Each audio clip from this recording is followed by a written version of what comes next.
돈을 버는 다양한 방법, 재테크 기사와 돈 되는 정보로 투자의 기준을 제시해주는 재테크 노하우 머니쇼 시작합니다. 요즘 뉴욕 증시 분위기가 조금 바뀐 것 같죠? 또다시 혼조세로 마감했어요. 네, 그렇습니다. 최근 급등 피로감이 쌓인 탓일까요?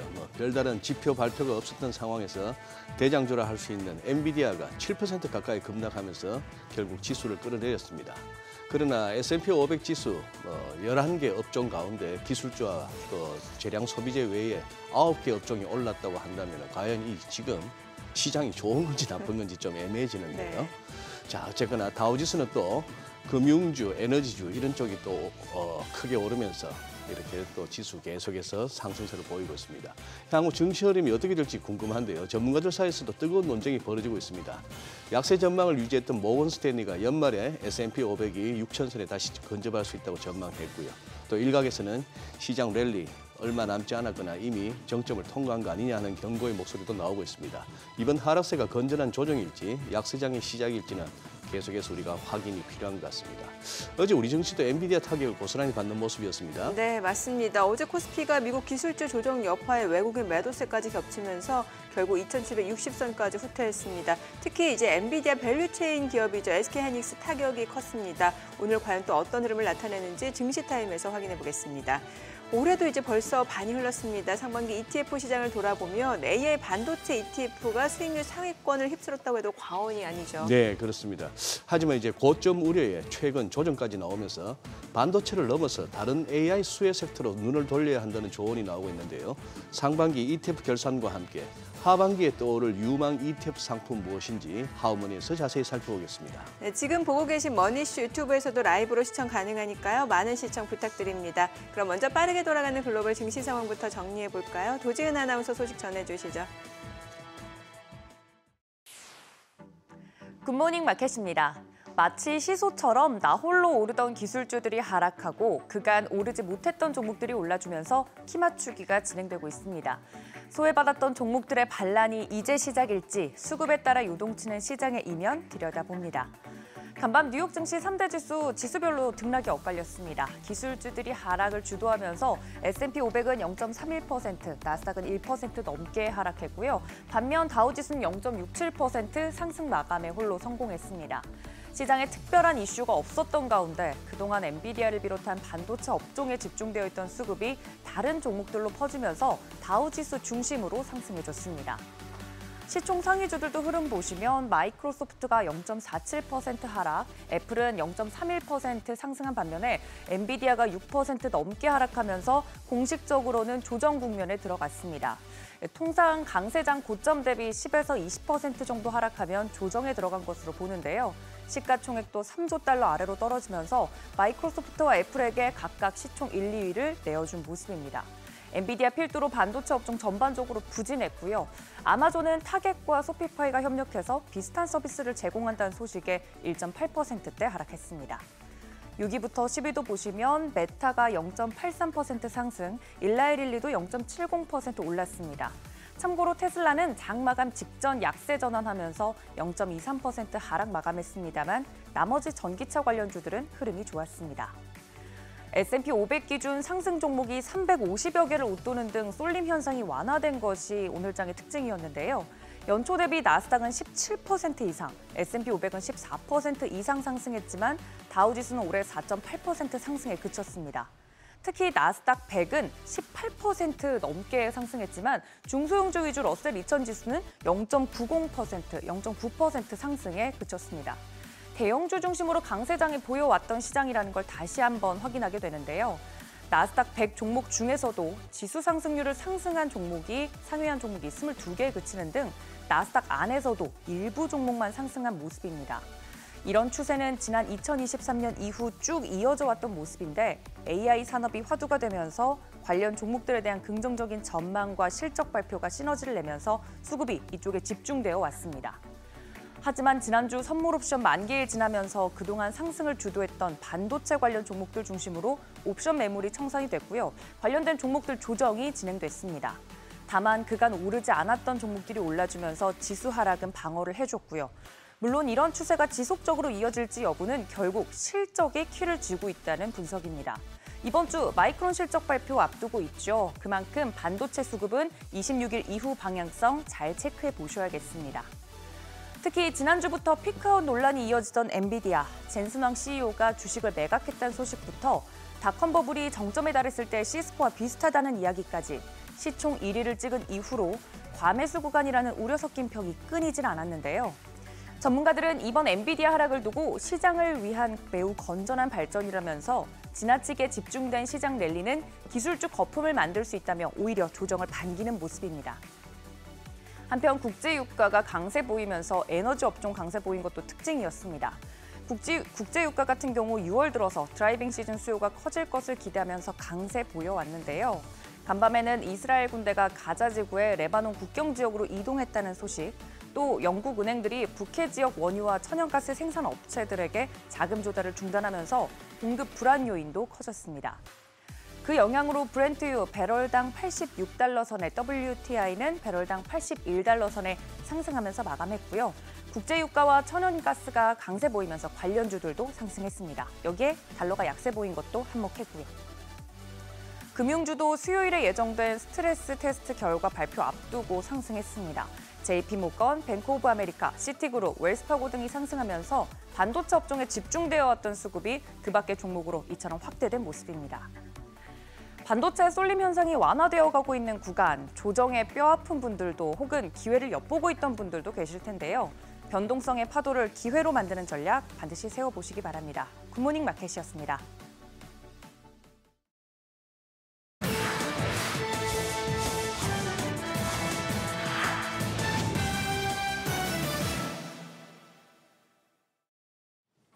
틱톡의 모회사 중국 바이트댄스가 미국 브로드컴과 손을 잡았습니다. 5나노 이상 첨단 기술이 포함된 AI 칩을 함께 개발하기로 했는데요. 반도체 제조는 대만 TSMC가 맡게 될 전망입니다. 미국의 강도 높은 기술 규제를 감안했을 때 매우 이례적인 일인데요. 실제로 2년 전 미국이 최첨단 반도체에 대한 수출 통제 조치를 취한 이후 중국과 미국 기업 간 5나노 이상 첨단 기술이 포함된 개발 협력 사례는 한 차례도 없었습니다. 로이터는 이번 사례가 미국 수출 규제를 준수할 것이라면서도 당장 올해 생산까지 이뤄지기는 힘들 것으로 내다봤습니다. 미국의 거센 규제 압박에 엔비디아를 비롯한 첨단칩 공급에 제한이 걸린 중국은 자국 기업들의 기술 자립을 위해 적극 지원에 나서고 있습니다. 실제로 통큰 투자의 결실이 나타나고 있는데요. SMIC는 대만 TSMC와 삼성에 이어 세계 파운드리 매출 톱3에 이름을 올리기도 했고요. 화웨이의 경우 지난해 7나노 칩을 탑재한 스마트폰을 선보인 데 이어서 5나노 공정까지도 도전하고 있고, 여기서 더 나아가 AI 반도체 핵심이자 중국 기술 자립의 마지막 퍼즐로 불리는 고대역폭 메모리 HBM 개발에도 박차를 가하고 있습니다. 애플이 유럽에서 골머리를 앓고 있습니다. 유럽연합이 애플의 앱스토어 운영 방식이 이른바 빅테크 갑질 방지를 위한 디지털 시장법 위반에 해당한다고 잠정 결론을 내리면서인데요. 지난 3월 디지털 시장법이 전면 시행된 이후 첫 타자로 지목됐습니다. 이후 집행위는 이른바 애플 통행세로 불리는 수수료와 외부 결제 등을 문제 삼고 있는데 내년 3월 제재 수위 등 최종 결론을 확정할 계획입니다. 이에 애플은 즉각 법을 준수하고 있다고 반박했는데요. 최근에는 해당 법안이 자사 제품번을 저해시킬 수 있어 준비 중인 인공지능 기능을 유럽에서 당분간 출시하지 않겠다며 팽팽한 기싸움을 벌이고 있는데, 만약 이번 결정이 그대로 유지되게 되면 애플은 글로벌 매출의 최대 10%에 달하는 천문학적인 과징금을 부과받을 수 있어 타격이 불가피해 보입니다. 최근 인공지능 훈풍을 타고 데이터 센터에 대한 수요가 몰리고 있는데요. 이런 가운데 일본에서 데이터 센터에 투자하는 부동산 투자 전문 펀드 리츠가 내후년 일본 최초로 운용에 들어갑니다. 일본 통신공룡 NTT가 주도하는데요. 설정에만 1,000억엔 우리 돈 9천억 원에 육박합니다. 리츠 데이터 센터 투자는 해외에서 활발하게 진행되고 있습니다. 미국 에퀴닉스, 디지털 리얼티 트러스트 등이 일찌감치 수익을 내면서 영역을 확장하고 있는데요. 최근 한국 정부도 리츠 투자 대상의 데이터 센터를 포함시키는 등 주요국이 적극 뛰어들고 있어 일본에서도 관련 시장이 성장할 수 있을지 주목됩니다. 잇단 안전사고로 논란을 빚고 있는 보잉이 형사 기소될 위기에 놓였습니다. 미 검찰은 737 맥스 기종 사고와 관련해 법무부에 보잉을 기소하라고 권고했는데요. 법무부는 다음 달 7일까지 처분을 결정합니다. 보잉은 앞서 2018년과 2019년 발생한 두 차례 추락 사고에 대해 법무부와 우리 돈 3조 5천억 원에 합의한 바 있는데, 당시 합의금과 함께 규정 준수 관행을 점검하고 정기 보고서를 제출하기로 하면서 미 연방항공국을 속인 혐의에 대한 형사 기소를 피해갔습니다. 하지만 올해 1월 737 맥스 9 여객기가 비행 중 창문과 벽체가 뜯기는 사고가 발생하면서 문제는 이 사고가 2021년 합의에 따른 3년 기소유예 기간이 끝나기 이틀 전에 발생했다는 점입니다. 검찰은 이와 관련해 보잉이 과거 합의를 어겼다고 판정을 내리게 된 건데요. 가뜩이나 검찰과 규제기관, 의회에서 조사받는 와중에 형사기소 위기까지 겹치면서 심각한 타격을 받게 될 것으로 보입니다. 지금까지 글로벌 비즈였습니다. 어제장 이슈가 있었던 업종 살펴보는 기업 이슈 시간입니다. 2,800선을 하루 넘겼던 우리 시장은 미국에서 AI 기업들 위주로 조정이 나오면서 연 이틀 하락세를 보였습니다. 다만 그럼에도 불구하고 지수 하단을 지지해줬던 상승 업종들 살펴보겠습니다. 먼저 어제는 디스플레이 시장에 다양한 호재들이 나왔는데요. OLED 시장에서 선두를 달리고 있는 LG 디스플레이는 이제 노트북용 OLED 시장 공략에도 나섰습니다. 보도에 따르면 LG 디스플레이는 업계 최초로 노트북용 텐덤 OLED 패널 개발 및 양산에 성공했습니다. 텐덤 OLED는 정녹청 유기발광층을 2개 층으로 쌓는 방식인데요. 수명이 길고 휘도가 높아 기존의 1개 층으로 생산되는 OLED 패널보다 내구성과 성능이 뛰어나다는 특징을 가지고 있습니다. LG 디스플레이는 2019년 처음으로 이 기술을 상용화해 촬영용과 아이패드 프로에 탑재했는데요. 이번에 처음으로 노트북용 패널에 적용했습니다. 이 같은 소식에 LG 디스플레이 실적 기대감이 커졌고요. 또 이외에도 일본이 독점해오던 OLED 제조 공정 핵심 부품을 국내 중소기업이 양산하기 시작했다고 합니다. 풍원 정밀은 올해 3분기부터 6세대 OLED 제조 공정에 들어가는 파이메탈 마스크 FMM을 양산한다고 하는데요.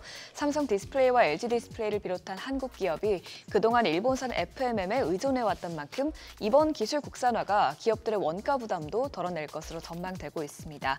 마감 상황 보면 소식이 나온 풍원 정밀이 8.75%, FNS테크가 7.99% 올랐고요. LG 디스플레이도 7.3% 뛰어 올랐습니다. 그 밖의 기업들도 4%대 상승세를 기록했습니다. 유럽연합이 한국, 일본과 각각 안보 및 방위 산업 분야에서 새로운 파트너십을 맺는 방안을 검토한다는 외신 보도가 나오자 방산주들이 들썩였습니다. 이유는 러시아의 우크라이나 침략 이후 무기 증산 등 방위 산업을 강화하고 있는데요. EU 단독으로는 한계가 있다고 판단해 한국이나 일본 등 가치 공유국과 관계를 강화하는 것이라고 외신은 설명했습니다. 특히 최근 러시아와 북한이 포괄적 전략적 동반자 관계 조약을 체결하면서 유럽과 아시아의 안보 환경이 빠르게 변화하고 있다는 점도 협력 필요성을 높인 것으로 보이는데요. 이번에 파트너십을 맺게 된다면 처음으로 유럽이 아시아권 국가와 안보 방위 분야에서 파트너십을 맺는 것입니다. 이 같은 소식에 방산주가 올랐는데 웨이브 일렉트로가 13.64%, 파이버 프로가 5.04% 상승했고요. 코치 테크놀로지와 세트라이가이 모두 4% 넘게 상승했습니다. 바이오업계의 모처럼 좋은 소식이 들려왔습니다. 이달에만 국내 바이오 벤처의 신약 파이프라인 3개가 기술 수출에 성공했다고 하는데요. 1조 원이 넘는 빅딜 계약도 나오면서 제약바이오 업계가 주목받고 있습니다. 어떤 기업이었는지 살펴보면 올해 6월 지노맨 컴퍼니, IM 바이오로직스, 에이프릴 바이오가 줄줄이 글로벌 기술 이전 계약을 체결했죠. 특히 IM 바이오로직스는 이중 항체 자가 면역 질환 치료제를 미국에 기술 이전해 총 계약 규모가 1조 3천억 원에 달하는 대형 거래를 성사했습니다. 업계에서는 이에 대해 최근 국내 바이오텍의 신약 후보 물질 발굴 및 개발 역량 기술이 예전보다 확실히 나아진 것으로 보인다면서 올 3분기 국내 제약바이오 업계 최대 이벤트인 유한양행의 렉나자 FDA 승인 발표와 미국의 금리 인하까지 맞물리게 될 경우 바이오에 대한 투심이 개선될 것으로 예상된다고 말했습니다. 이 같은 기대감에 제약바이오주도 좋은 시세를 냈는데요. 바이오니아가 8.47%, 카이노스메드가 7.8% 올랐고요. 이외에도 S바이오메딕스가 6%대, 에이프릴바이오와 알테오젠이 각각 3%대, 1%대 뛰었습니다. 올해 여름 그 어느 때보다 더 덥게 느껴지는 것 같은데요. 6월부터 때이른 무더위에 제습기 관련주, 냉방기기 관련주 주가가 어제 상승세를 보였습니다. 실제로 올해 6월 폭염일수는 최악의 더위로 기록된 2018년을 넘어섰습니다. 기상청에 따르면 6월 1일부터 20일까지 폭염일수는 2.4일로 평균 6월 한 달 폭염일수인 0.6일의 4배에 달한다고 합니다. 물론 장마가 시작되면 무더위는 잠시 누그러지겠지만 장마 후에는 본격적인 더위가 찾아올 가까울 전망입니다. 이니스트 폭염연구센터장도 올해 여름철 폭염 일수가 평년보다 더 많을 것이라고 전망하기도 했죠. 이 같은 찜통더위에 여름 관련주들이 주목을 받았는데요. 파세코가 17% 넘게 오르면서 강세 흐름 보였고요. 위닉스도 3.31% 상승했습니다. 그 밖에 신일전자, LG전자, 쿠쿠홈시스 모두 1%대 오름세를 나타냈습니다. 지금까지 어제장 이슈 살펴봤습니다.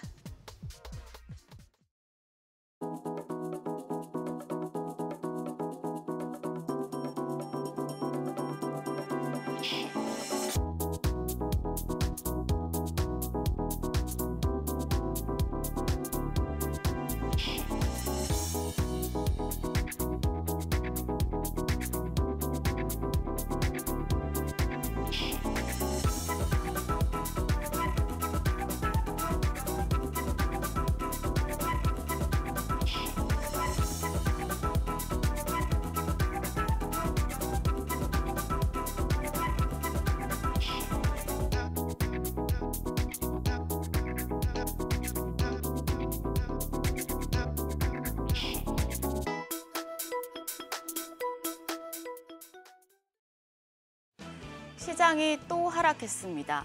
양시장 1,900여 개에 달하는 종목에서 차익 실현 매물이 출혈되는 광범위한 약세장이었습니다. 2,800에 도달했을 때만 해도 더 치고 나가는 장세를 기대했었는데 바로 꺾이는 모습이죠. 기분이 좋아서 술을 많이 마시면 숙취가 긴 것처럼 코스피 2,800에 대한 시장의 숙취도 긴 듯합니다. 코스피가 2거래일, 코스닥은 3거래일 연속 내렸습니다. 코스피 0.7% 하락해서 2,764선에서 마무리됐고 코스닥은 1.31%로 약세의 폭을 키우면서 841선까지 떨어졌습니다. 수급 상황 보시죠. 바이코리아를 보여주던 외국인 2거래일 연속 물량을 빼내고 있습니다. 외국인 유가증권 시장에서 3,888억 원 순매도했고 기관도 937억 원 팔자 포지션 취했습니다. 개인 투자자만 홀로 4,659억 원어치의 물량을 순매수했습니다. 코스닥 수급 상황도 대동소이합니다. 외국인이 546억 원, 기관이 1,763억 원, 양매도가 나왔고요. 개인 투자자만 홀로 2,383억 원 사자세 기록했습니다. 시가총액 상위 종목 마감 상황입니다. 유가증권 시장 반도체 투톱은 엇갈렸습니다. 삼성전자가 0.75% 강세로 지수의 하방을 제한했지만 SK하이닉스가 무려 4.7%의 낙폭을 기록했습니다. 지난주 미증시에서 엔비디아와 마이크론이 동반 조정을 강하게 받으면서 반도체주에 대한 차익 실현 욕구가 커진 영향이었습니다.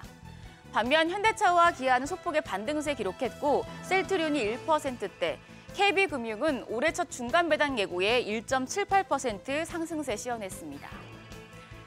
코스닥 시장에서는 알테오젠과 HLB만 상승했고 나머지 종목들은 모두 추가적으로 조정을 받았습니다. 알테오젠은 장중에 신고가를 경신했는데요. 마감가는 1.78% 올라서 28만 6천 원이었고 HLB가 2.64% 올라 6만 6천 원이었습니다. 반면에 2차 전지단과 일부 제약바이오 종목은 크게 하락했습니다. 에코프로비엠과 에코프로가 2% 내외의 하락세 보였고요. 엔캠이 11.28% 급락했습니다. 여기에 더해서 삼천당제약 8.71%, 클래시스가 3.11% 떨어졌습니다. 환율이 소폭 올라서 1,389원에 마감을 했습니다. 계속해서 1,390원대에 대한 부담감을 안고 있는데요. 오늘은 외환시장이 그 부담감을 좀 떨칠 수 있을지 주목되고 있습니다. 간밤에 국채금리가 하락하면서 달러가 약세를 보였고 이 영향으로 역외 환율이 지금 1,386원 선까지 떨어진 상황인데요. 외환시장 하락 출발할 가능성이 있겠습니다. 어제 약세장에서도 조선과 해운 테마가 선방했습니다. 예멘 반군 후티의 선박 공격이 길어지면서 글로벌 해상 운임이 상승하고 있고 해운주가 다시 주목받고 있는데요. 삼성증권은 해운주 앞으로도 운임 강세 기조가 지속될 것이라며 관련주에 대해서 비중 확대 의견을 제시했습니다. 특히 LNG와 메탄올, 암모니아 같은 차세대 연료원 기반 선박 발주가 증가하면서 친환경 선박으로의 전환이 가속화될 것으로 보이기 때문에 지금 폐선 같은 경우에 더 늘어나고 있고 선박 교체 수요도 늘어날 것이라고 분석을 했는데요. 삼성증권은 견조한 업황이 이어질 것으로 전망됨에 따라 해운 섹터에 대해서 비중 확대 의견을 유지하며 최근에 급등세를 보이고 있고 컨테이너 운임 수혜가 예상되는 HMM을 업종 탑픽으로 추천했습니다. 해운주 흐름 계속해서 체크해 보셔야겠고요.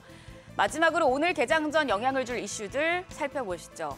오늘 장중에 일본의 4월 경기 동향 지수가 나오고 산업별 이벤트로는 세계 태양광 배터리 엑스포, 양자기술 관련해서 퀀텀 코리아가 개최됩니다. 태양광 에너지와 2차 전지, 양자기술 관련 테마에 영향을 줄 수 있겠습니다. 한편 어제 시간의 거래에서도 해운주가 강했습니다. STX 그린로지스와 흥하해운, 대한해운이 상승했는데요. 오늘장까지 조선과 해운주의 상승 흐름 이어질지 지켜보셔야겠습니다. 간밤에 AI 랠리의 선봉장인 엔비디아가 급락하면서 미증시에서 AI 관련주들이 흔들렸는데요. 그동안 우리 시장 상승을 주도했던 삼성전자와 SK하이닉스, 한미반도체, 이 반도체 3인방이 또 한 번 충격을 받을지 우려스러운 상황입니다. 안전벨트 단단히 매시고 개장 준비하시길 바랍니다. 지금까지 어제장 오늘장이었습니다.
네, 현재 시각 8시 23분 향해 갑니다. 지금 보고 계신 머니슈 유튜브에서 라이브로도 시청 가능하니까요. 많은 시청 부탁드립니다. 그리고 자세한 정보 원하시는 분들은 카카오톡 채널에서 크존 검색하시거나 재테크존 앱 다운로드 받으시면 다양한 정보 확인해 보실 수 있으니까요. 이 부분까지도 참고해 보시기 바랍니다. 엔비디아 얘기부터 좀 해봐야 될 것 같은데 지금 사흘 연속 하락하면서 사흘 동안 떨어진 주가 조정 폭이 지금 10%를 넘어섰잖아요. 사흘 만에 13% 빠졌죠. 그렇죠. 예. 근데 보통 10% 넘어서면 이게 기술적으로 뭐 배어 구간이다 이런 얘기도 많이 나오니까 이게 진짜인지 아닌지도 좀 헷갈리는 상황이네요. 네. 이제 주로 이제 낙폭이 컸던 것들이 그동안 급하게 올랐던 종목들입니다. 네. 슈퍼 마이크로 컴퓨터가 8%대 낙폭이죠. 뭐 요즘 이렇게 엔비디아 따라하기 하고 있는 브로드컴 같은 경우도 빠지기도 하고. 근데 이제 결국은 이제 항상 시장에서 늘 있기 마련입니다. 날아갈 때는 늘 좋게 얘기하고 들어갑니다 합니다만 달 차면 기울듯이 예. 예.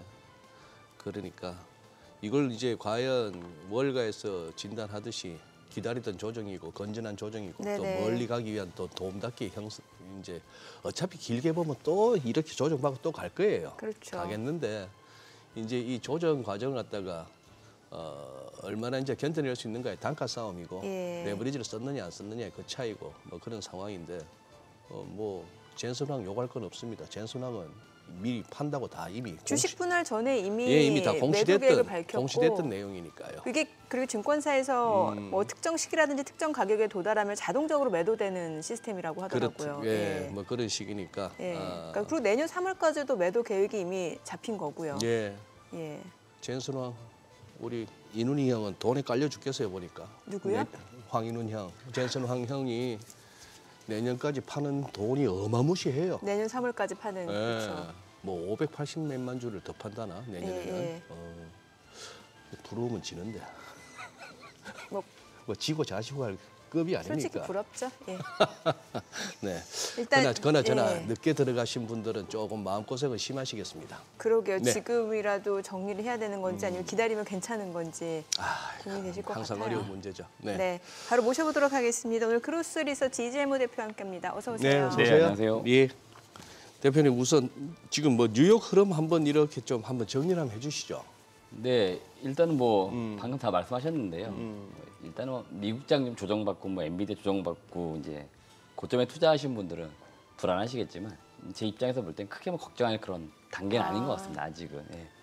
저도 뭐 엔비디아가 뭐 비싼 뭐 싸냐 이걸 다 떠나가지고 좀 더 갈 것 같아요. 시기적으로는. 네네. 그렇기 때문에 지금 뭐 엔비디아 주가, 뭐 미국 뭐 이런 뭐 주가가 뭐 크게 뭐 밀리거나 뭐 그럴 거라고 보지는 않습니다. 그렇기 때문에 뭐 지금 미국장이 이제 우리나라에 얼마 영향을 미칠 거냐 이게 사실 관건이긴 한데 또 어제 미국 쪽 보니까 이제 반도체가 좀 많이 빠졌거든요. 예. 그래서 국내 이제 또 반도체 관련주 어제 뭐 하이닉스도 많이 빠지긴 했지만 이제 최근에 뭐 좀 이제 조정이 뭐 어떻게 어제 뭐 금요일 이렇게 좀 조정 오는 것들이 약간 불안하긴 해도 뭐 그닥 뭐 그렇게 걱정할 단계는 아니다 이렇게 좀 말씀을 드리고 싶어요. 그래도 130불 이상, 140불 근방에서 들어갔는데 사자마자 지금 채 일주일도 안 돼서 뭐 이렇게 한 10% 넘는 네네. 마이너스다 할 것 같으면 조금 뭐 심적으로 부담은 되겠습니다. 이게 이제 어느 정도에서 멈추냐 하는 얘기인데. 그거를 이제 알면은 신이겠죠. 예, 근데 주식을 이제 투자할 때 우리가 가장 큰 그 리스크를 뭐라고 이제 표현하냐면 이제 가장 가격이 비쌀 때. 근데 사실 그거는 지나봐야 하는 거지 않습니까? 예, 예. 네. 일단은 신고가가 지금 나오는 상황들에서는 가격적으로 가장 높은 거죠. 시장 가격이. 네. 같이 이제 그 이전에 가격은 높은 거니까 내가 샀을 때가 늘 투자자 입장에서는 가장 쌀 때 또는 내가 산 다음에 더 오르길 바라는 거지만 늘 산 다음에 떨어질 수 있다는 걸 늘 감안하고 사실 투자를 해야 되는 거거든요. 근데 일반적인 투자자분들의 그 심리상 늘 내가 산 다음에는 무조건 오를 거야. 그러니까 사실 오늘 들어가는 거거든요. 예. 근데 그렇진 않을 수 있거든요. 그렇기 때문에 항상 내가 산 다음에는 저는 전략을 짤 때 오를 때는 어떻게 할 거냐. 반대로 떨어질 때는 그럼 내가 어떻게 할 거냐. 이런 두 가지 전략을 반드시 짜야 된다고 생각을 합니다. 네네. 뭐 예를 들어서 오늘 엔비디아 가장 고점에 내가 산 사람이다. 근데 최근에 한 13% 빠졌을 때 추가로 더 그런 비중을 늘릴 건지 아닐지를 예. 판단하면 되는 거죠. 지금은 그러니까 떨어질 걸 고민하는 게 아니고 추가 매수를 내가 언제 할 거냐, 어느 시점에. 그러니까 내가 판단을 늘 해야겠지만 그거를 지금 고민하시면 되는 거고요. 그 다음에 다시 이제 내가 산 평균 단가보다 올라갔을 때 어떻게 또 대응을 할 거냐. 예, 그걸 또 이제 짜시면 되는 거니까 지금은 뭐 조정이 나온다 그러면은 더 간다 생각하시면은 적정 시점에 비중을 늘려야 되니까 이제 그걸 네. 지금 고민하시면 될 것 같아요. 하기야 누군가가 매수하는 타이밍에 내가 지금 오늘 사서 내일부터 좀 조정을 받겠지만 내가 오늘 산다라고 하는 분은 잘 없겠죠. 내가 지금 사면은 지금부터 계속 오르길 기대하고 오른다고 사죠. 보고 네네. 그 심리나 국회의원 선거 때마다 나오는 사람 중에 저 사람 왜 나오지? 3등도 못 할 텐데 하는 게 눈에 뻔한데도 그 사람한테 물어보면 무슨 뭐 경력 관리 차원에서 나오십니까? 이렇게 물어보면은 될 거라고 믿어요. 생각하고 나오죠. 자기가 예. 된다고 믿고 나오더라고. 네. 또 이상한 소리로 가버렸네. 아니 저는 그 엔비디아에 대해서 지금 보면은 이제 뭐 약간 좀 성장성 측면에서 약간 네. 둔화될 수 있다라는 시각하고 여전히 더 성장할 수 있다는 시각 그 논리를 보면은 이제 그 생성형 AI 칩을 그 판매한 기업들이 돈을 벌어야 되는데 그렇죠. 경기가 좀 둔화되면은 돈을 막상 못 벌면은 그 수요가 좀 둔화될 거다라는 시각이 있는 반면에 그 지난번에 그 개발자 컨퍼런스에서 네네. 공개한 휴머노이드 로봇 있잖아요. 이 로봇 AI 쪽은 지금 생성형 그 서버용 AI보다 훨씬 시장이 크다고 하더라고요. 네. 그래서 이쪽을 또 차세대 성장 동력으로 보는 시각도 있거든요. 맞습니다. 일단 제가 그 AI를 늘 말씀드릴 때 예. AI는 어떤 특정 기업의 어떤 소유물 이런 게 아니잖아요. 네네. 그러니까 앞으로 우리가 좋든 싫든 이 AI가 정말 많은 산업에 이제 접목이 될 건데 이제 불과 우리가 일상생활 중에 몇 군데 좀 들어와 있는 거거든요. 그러니까 앞으로 AI는 더 많이 이제 침투가 될 거고요. 시장 전체적으로, 그러니까 세상 전체적으로. 그렇게 놓고 보면은 지금 이 AI에 대한 어떤 수요가 역시 이렇게 사이클 흐름은 있겠지만 계속적으로 간다는 거죠. 그러면은 지금 기술적으로 가장 앞에 있는 기업이 치고 나갈 수밖에 없는 거죠. 예, 결국 이제 시장을 또 저 사람들 또 개척을 해야 될 수밖에 없는 거예요. 그래서 지금은 AI 뭐 시장이 다시 뭐 이렇게 하향세로 간다 이런 단계가 전혀 아니기 때문에 엔비디아도 지금 그 다음에 후발주자들도 쫓아가는 흐름 분명히 나올 거다. 이제 그런 흐름이기 때문에 지금 엔비디아 그다음에 국내 반도체 기업들도 그런 맥락 속에 사실은 뭐 수혜를 보고 있는 거고 최근에 HBM도 그런 이야기 똑같이 나옵니다. 네. 이거 이제 시장 거의 뭐 고점이다. 근데 HBM 이제 들어간 게 비중이 얼마 안 되거든요. 한 자릿수입니다. 예.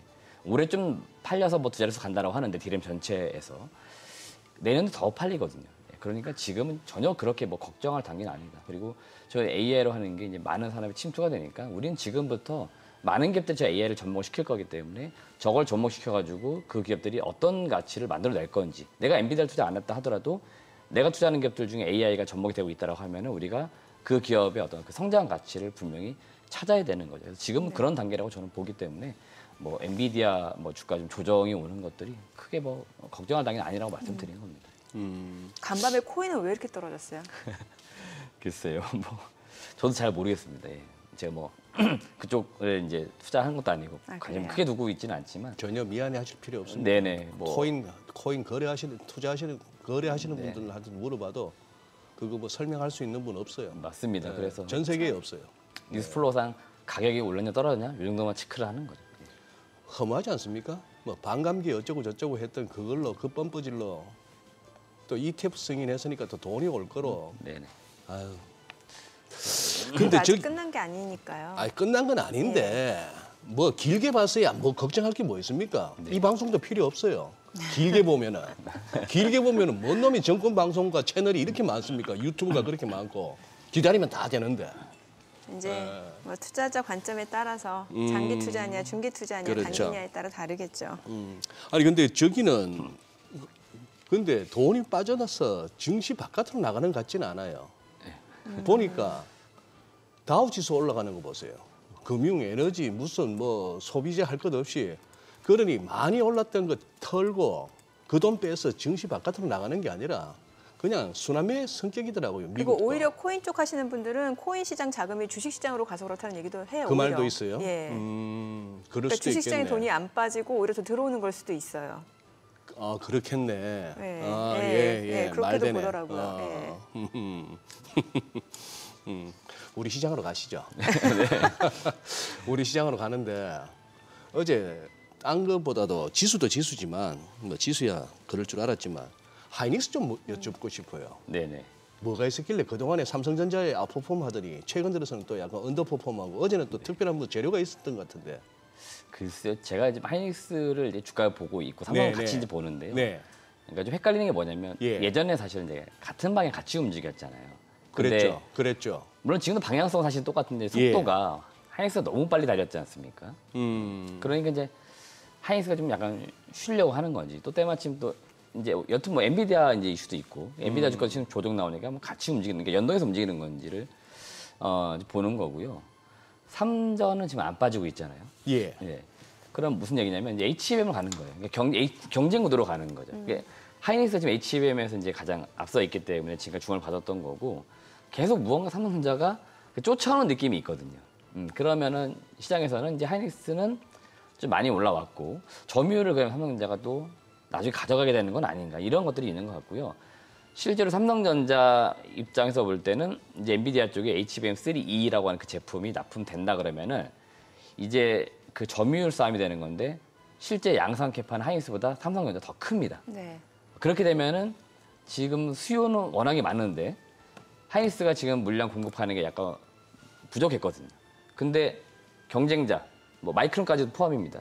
점점 늘어나면서 이제 이 시장 커질 때 결국 시장 파이가 나눠지는 거지 않습니까? 예. 그런 우려가 약간 살짝 섞여 있는 거죠. 근데 하이닉스 역시 지금은 뭔가 하락이라든지 조정을 걱정할 단계 전혀 아니다. 그렇기 때문에 하이닉스를 투자하시는 분들은 저는 이제 보유자분들 계속 이제 보유하는 거예요. 그러니까 지금으로서는 그냥 조정 정도로 생각하시면 되죠. 기간 조정이나 시간을 태운다. 그렇게 생각을 하시면 될 것 같아요. 아니 참 하이닉스 막 주가 고공행진할 때 30만 원 얘기 나오니까 지금 뒤늦게 들어가신 분들 꽤 있으시잖아요. 네. 일단 좀 기다려야겠네요.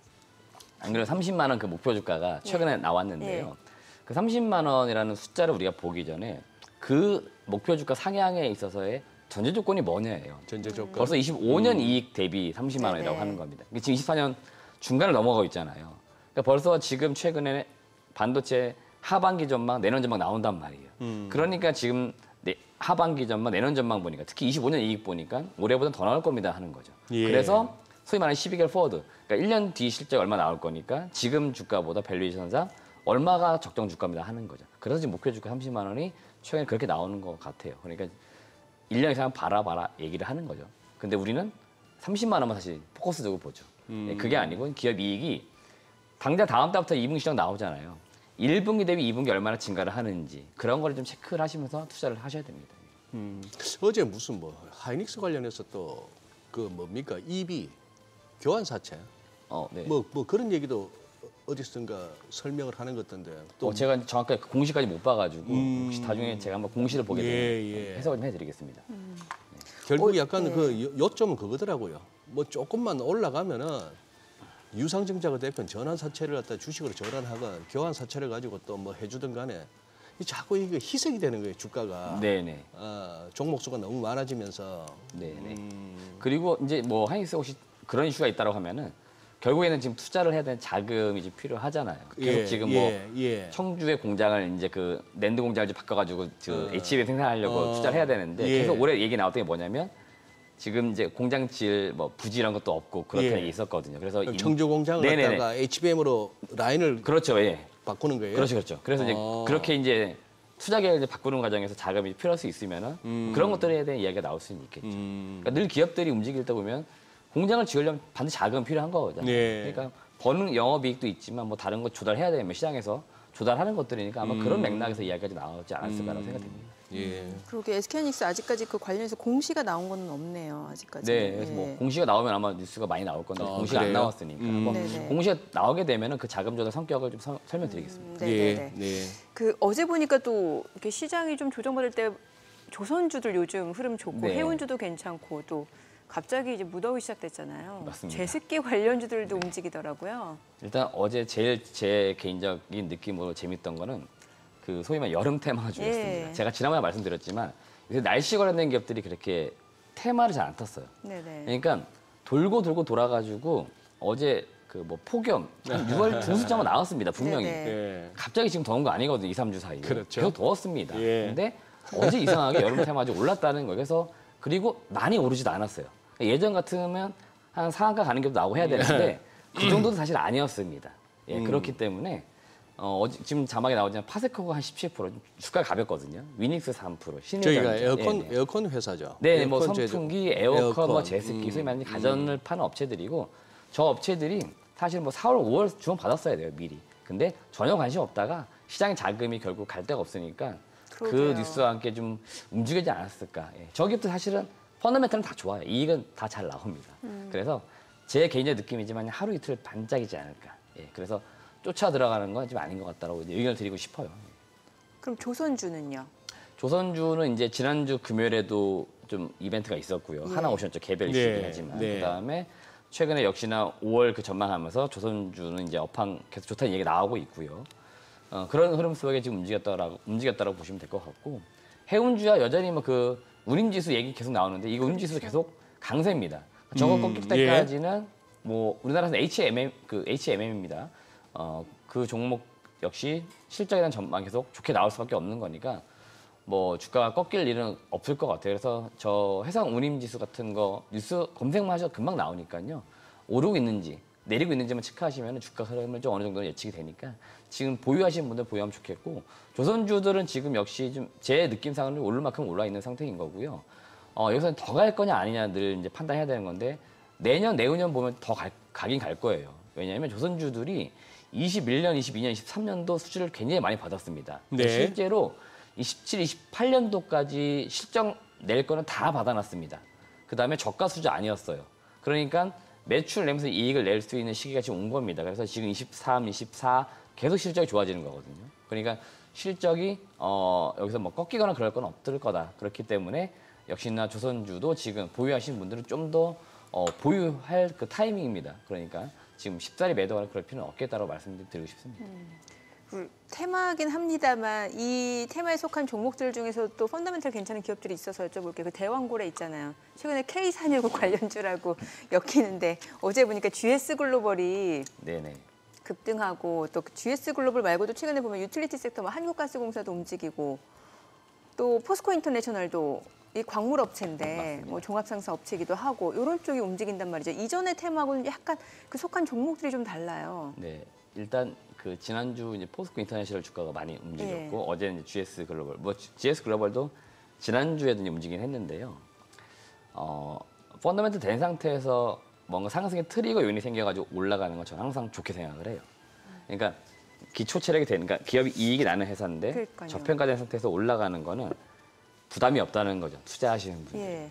근데 항상 늘 기대치로 올라가는 이제 기업들이 있잖아요. 네네. 그렇기 때문에 그런 기업은 불안한 건데 GS 글로벌이나 포스코 인터내셔널은 지금 일단은 주가 자체가 워낙에 이제 쌌습니다. 그렇기 때문에 지금 이제 이거량도 올라오긴 했는데 좀 상승했을 때도 주가는 좀 싸다는 인식은 시장에 분명히 있을 거예요. 네. 그렇기 때문에 한두 번에 더 상승을 기대해 보는 건 저는 가능하다고 보는데요. 다만 이제 제가 그 6월 달 나온 산유국 이슈 그걸 지금 시점 그렇게 좋게 보지는 않습니다. 예, 그냥 시장에 이제 그 하나의 그냥 테마군을 또 자리를 잡는 바람에 자금이 돌아 들어가는 하나의 어떤 섹터가 돼버렸잖아요. 그래서 약간 수급에 좀 교란은 분명히 있을 것 같아요. 그래서 그걸 지금 제가 이제 투자하는 입장에서는 그렇게 썩 좋게 보지는 않습니다. 그리고 그걸 제외하고 그냥 펀더멘탈로만 본다. 그러면 포스코 인터내셔널 이런 기업들은 더 갈 수 있다라고 개인적 의견을 좀 드리고 싶습니다. 예전에 왜 2차 전지 쪽에도 속하기도 했었고 그랬잖아요. 포스코 인터내셔널. 포스코 인터내셔널이 작년에 사실은 그 포스코 밸류데이라고 해서 이제 그룹사 전반적으로 얘기했을 때 주가가 많이 갔거든요. 맞아요. 그때는 뭐 당시에- 포자 달린 거 다 갔었죠. 네, 그 당시 사실은 2030년 전망. 네. 네, 그러니까 향후 우리가 특히 포스코 인터내셔널은 그동안 무역 상사 업체로만 그렇죠. 밸류 받았으니까. 예. 그러니까 맨날 퍼가 5 미만이거든요. 근데 갑자기 광물 2000년지 업체, 그죠. 네, 관련 예. 주가 돼 버리니까 그럼 퍼 30이 되겠네 해서 갔던 거였죠. 그리고 조정받았다가 최근에 좀 올라오는 겁니다. 그렇게 보시면 될 것 같아요. 그쪽으로 선동했던 사람들은 돈 많이 벌었죠. 네, 그렇죠. 그쪽으로 선동을 네. 했던 사람들은 지금도 행세하고 돈 많이 벌었는데 그 선동에 조금 이렇게 낚이셨던 투자자분들은 지금 고생하고 계시고. 그렇죠. 이제 저같이 이제 산업의 어떤 흐름과 함께 이제 길게 보시는 분들은 이제 편승을 오히려 못 하신 분도 있거든요. 네. 천천히 보시기 때문에. 근데 이제 그때 이제 좀 시세에 맞춰서 움직이겠다 해서 들어가셨던 분들은 작년에 굉장히 좋았고 그 짤들이 굉장히 많았잖아요. 네. 예, 아들 에코프로 샀지. 아들 포스코 샀지 해가지고. 예, 근데 맞아요. 아들이 공부를 많이 했지 않습니까? 아들이, 그러니까 내가 아. 아는데 이거 지금 들어갈 때가 아니고 저 밸류에이션이 안 되니까 못 들어갔잖아요. 예, 근데 무조건 오른다라고 하니까 들어가셨던 분들은 좀 수익이 많이 나셨겠죠. 예, 그래요.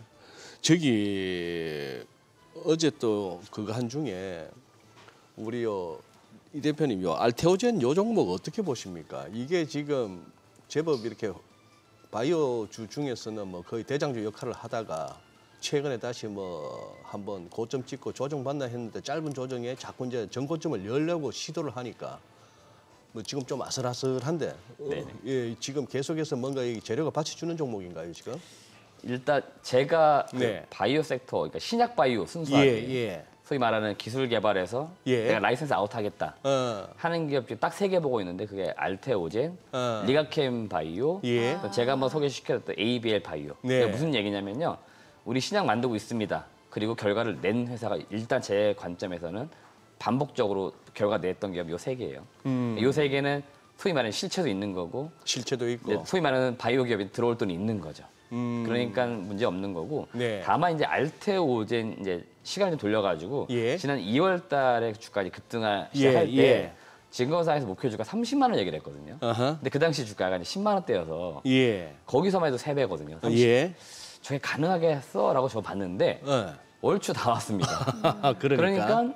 예. 그때 그 애널리스트 분이 제대로 보신 거죠. 그 바이오 섹터 예. 그리고 이제 그분이 또 보고서를 잘 쓰세요. 그러니까 좋은 내용을 시장에 잘 전달했고 지금 결과가 나왔기 때문에 지금 주가는 나름대로 일리 있다고 저는 봅니다.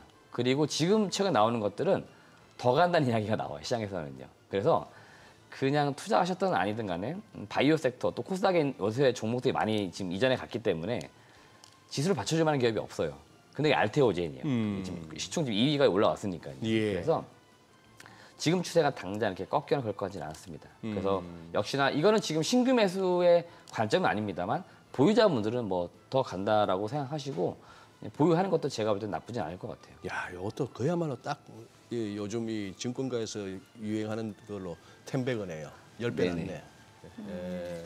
아니 오늘 보니까 그 물론 이제 호가이기 때문에 허수가 분명히 있는데 지금 한미반도체도 그렇고 SK 하이닉스도 그렇고 지금 호가 상황이 조금 추가적으로 약세가 좀 예상되는데 SK 하이닉스가 지금 4% 정도 하락이 예상되고 한미반도체도 한 7% 정도 예상이 되는데 물론 이건 호가이기 때문에 허수예요 분명히. 어때요? 지금 혹시 저가로 좀 매수 구간으로 좀 분할 매수로 노려봐도 괜찮은 건지 어떻게 해야 돼요? 저는 일단 좀 보수적으로 투자하고 좀 싼 걸 좋아하는 입장이니까 예, 예. 사실은 뭐 한미 반도체 더 갈 수 있다고 의견을 드렸지만 제가 산다고는 안 했습니다. 그러니까 가격적으로는 저는 비싸다고 생각을 하기 아직 때문에 여전히, 그래서 예. 시장에서는 더 기대하는 게 있어요. 그러니까 예. 삼성전자, 마이크론까지 장비 납품할 거다. 한미 반도체 같은 경우에 네. 그렇기 때문에 그 모멘터 또는 그거 들어올 만한 미래 이익을 지금 다 땡겨서 받고 있는 몸값입니다. 지금 가치가.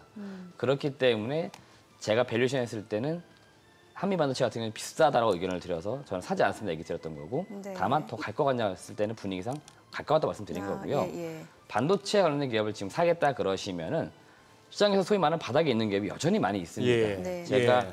오늘도 뒤에 소개시켜드리겠지만 과거에 탐방단이랑 소개시켜드렸던 유니셈, 2주에 소개시켜 GST 다 반도체 장비군이고 삼성전자, SK하이닉스, 마이크론 또는 뭐 비메모리 쪽에 누가 투자를 하기를 계속 기다리는 기업들이에요. 그러니까 예. 이런 기업들이 투자가 나오면은 장비주 더 장비에 들어갈 수밖에 없죠. 수주 나올 수밖에 없고 어제도 일부 보면은 그 칩 제조사들하고 장비사들이 지금 뭐 협의했다는 얘기가 있잖아요. 네네. 뉴스 나왔거든요.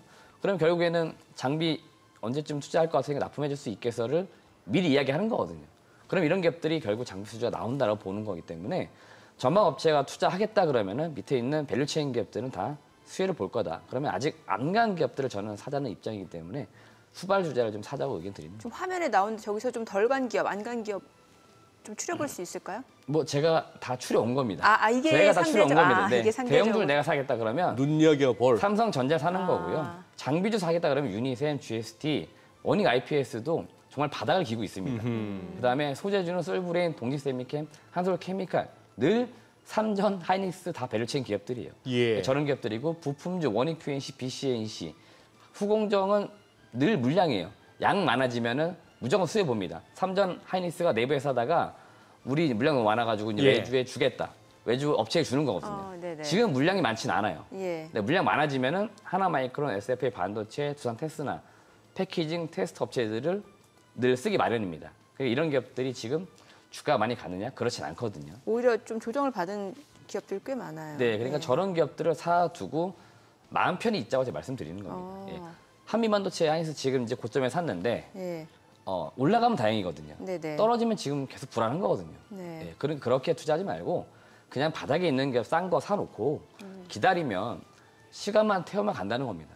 그러니까 그렇게 좀 전 투자자고 늘 말씀드리는 거예요. 우리 저 이재모 대표의 저 지론인데 지금 우리 좀 이렇게 시장에 들어오신 지 얼마 된 뭐 업력이 이제 짧으신 우리 투자분들은 진짜 이재모 대표의 저 방법을 갖다가 저는 진짜 권해드리는 게 우르르 쫓아다니는 거 별로 도움 안 됩니다. 그거. 그리고 심리적으로 버티기가 힘들죠. 그렇죠. 그러니 차라리 진짜 말씀하신 대로 그게 어떻게 보면은 방법인 것 같아요. 못 가고 지지부진했던 거 싼 거. 저 원익 저 형제들도 한때 뭐 일대를 풍미했던 종목들 아닙니까? 뭐 거의 사실은 시장에 많이 알려져 있지 않지만 대기업군에 속할 기업이에요. 원익 그룹 그렇죠. 자체가요. 우리가 이제 일반적으로 잘 몰라서 그렇지만 원익 IPS, 원익 QNC 등등등 굉장히 많습니다. 상장 기업들도 많고 그냥 그룹사라 생각하시면 돼요. 저 기업들이 대체로 보면은 반도체, 뭐 2차전지 소재, 장비 거의 다 하거든요. 네. 그러니까 저런 기업들이 그 소위 말하는 밸류체인의 가장 정점이 있기 때문에 저들 기업들이 소위 말하는 굶어 죽일 일 없습니다. 계속 돈 벌거든요. 그러니까 이익을 내기 때문에 예. 주가만 좀 안 가 있을 뿐이지 이익을 내니까 주가는 반드시 턴어라운드 한다는 겁니다. 그러니까 펀더멘털 되는 기업에 사두고 좀 기다리면 된다는 거예요. 근데 좀 내가 매매가 가능하고 늘 컴퓨터 앞에 앉아서 매매를 내가 자주 한다. 그러면 그날그날 시세 나오는 쪽에 쫓아가면 되니까 그러면 소위 말하는 시장에 가장 핫하게 움직이는 종목에 들어가 계시면 되는 거죠. 그렇지 이제 제가 이제 방송에서 늘 말씀드리는 거는 가장 그냥 그 지식이나 경험적으로 낮으신 분들의 투자 방법을 권할 뿐입니다. LG그룹도 잠깐 여쭤볼게요. 그 LG 디스플레이라든지 LG 이노텍, LG전자는 오히려 최근에 또 뭔가 좀 삼성전자, SK하이닉스가 주가 좀 조정받으니까 또 이런 섹터는 많이 움직이더라고요. 이쪽 종목들. 일단은 어제 좀 가장 많이 움직인 LG 디스플레이고 디스플레이, 최근에 이제 LG 디스플레이가 한 4거래 정도 이렇게 좀 올라오고 있는데요. 목표 주가 상향 의견도 있고요. 그다음에 아직까지도 실질적으로 사실 적자예요. 근데 뭐 내년도 이제 이익은 좋아질 거다 얘기가 있는 거고 당장 뭐 단기적으로는 계속 애플 이야기 나오거든요.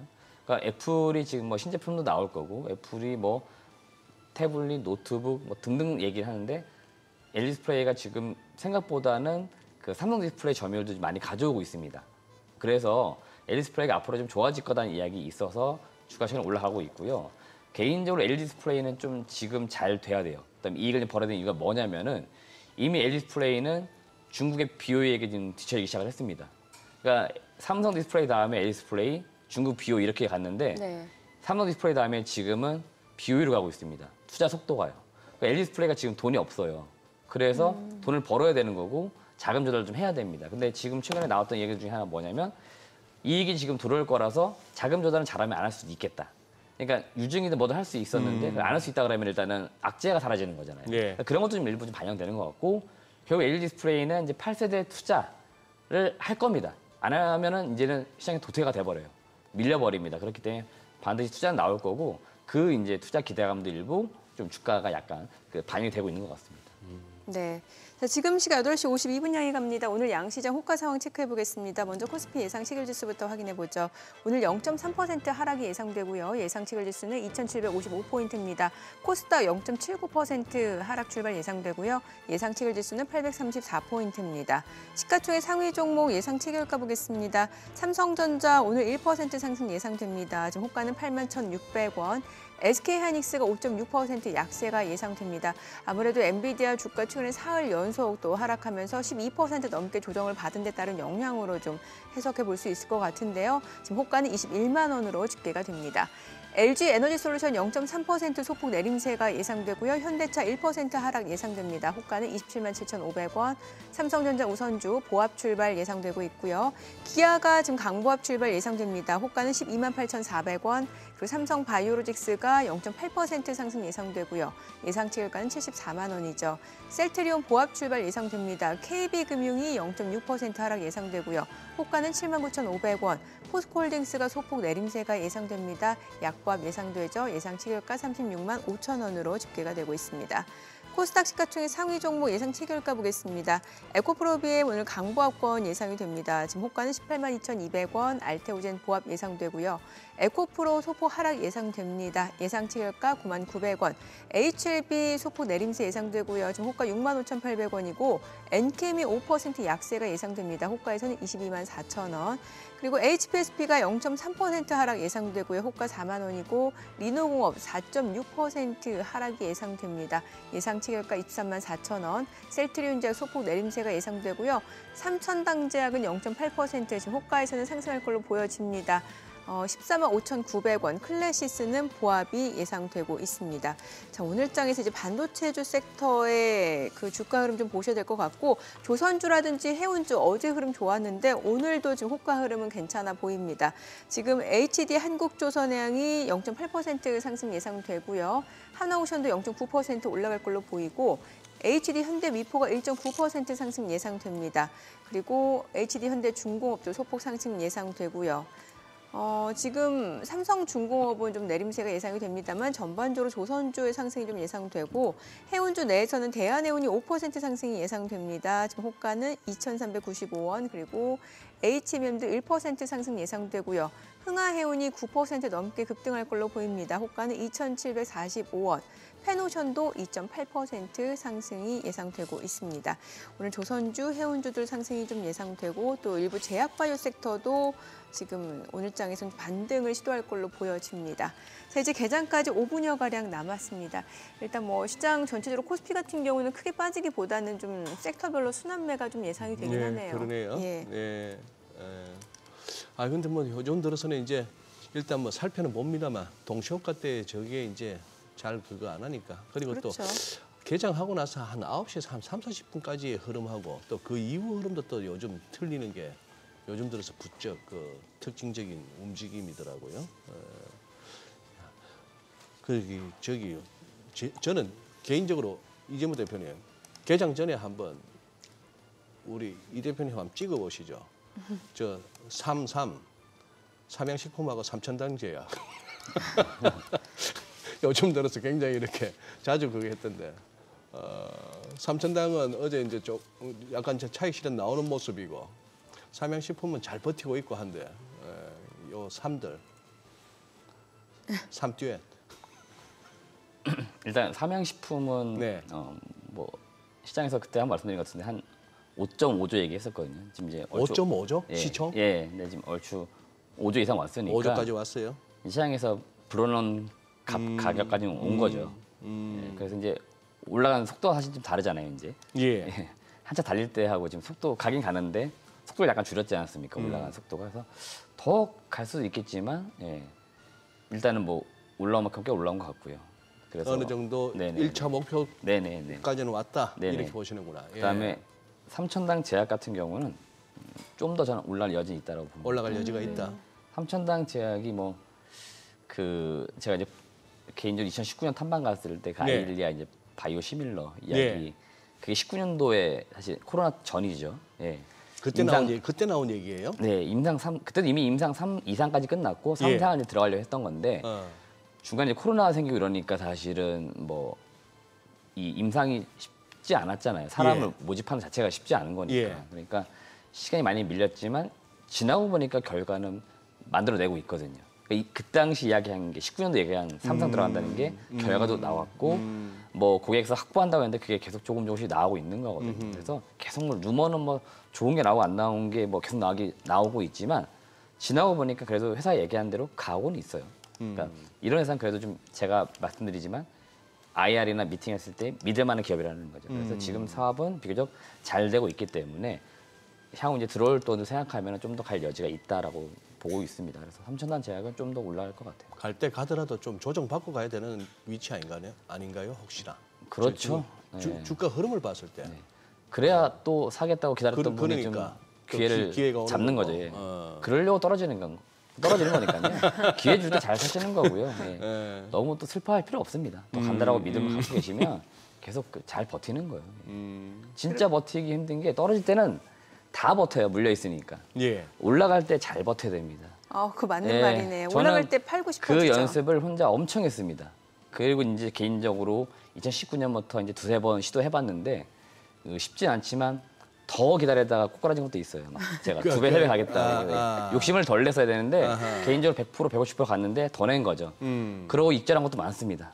예, 두세 배 드디어 터졌다 했는데 100%도 못 먹은 거죠. 예.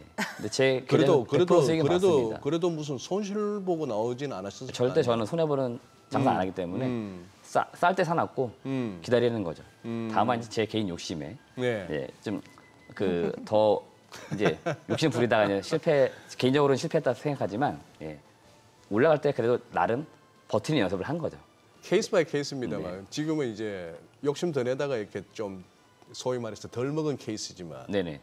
또 다들 보통 보면은 그 진짜 아닌 말로 2021년, 2022년 여름까지는 여기저기서 텐베그 10배짜리가 속출했는데 네네. 그 10배 먹은 투자자들은 극히 소수 아닙니까? 그 전에 보통 그렇죠. 그 전에 차익 보통 뭐 한 실현을 2배 오르면은 네네. 자르게 되는 게 사람 마음 아닌가요? 맞습니다.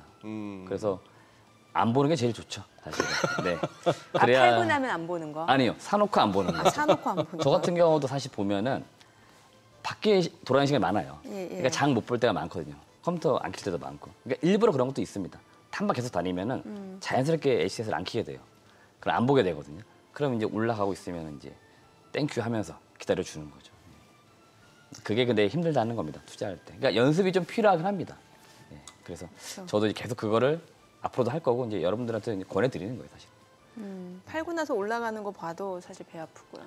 배가 아프진 않습니다. 또 그래요? 찾으면 되니까요. 아 그래요? 전혀 걱정할 필요 없습니다. 그런 거. 현인이시네요. 네. 아니 예. 이 대표는 대인이셔. 알겠습니다. 그거는 보통 배가 아파야 정상인데. 오늘 국내 증시로 확인해 보도록 하겠습니다. 개장합니다.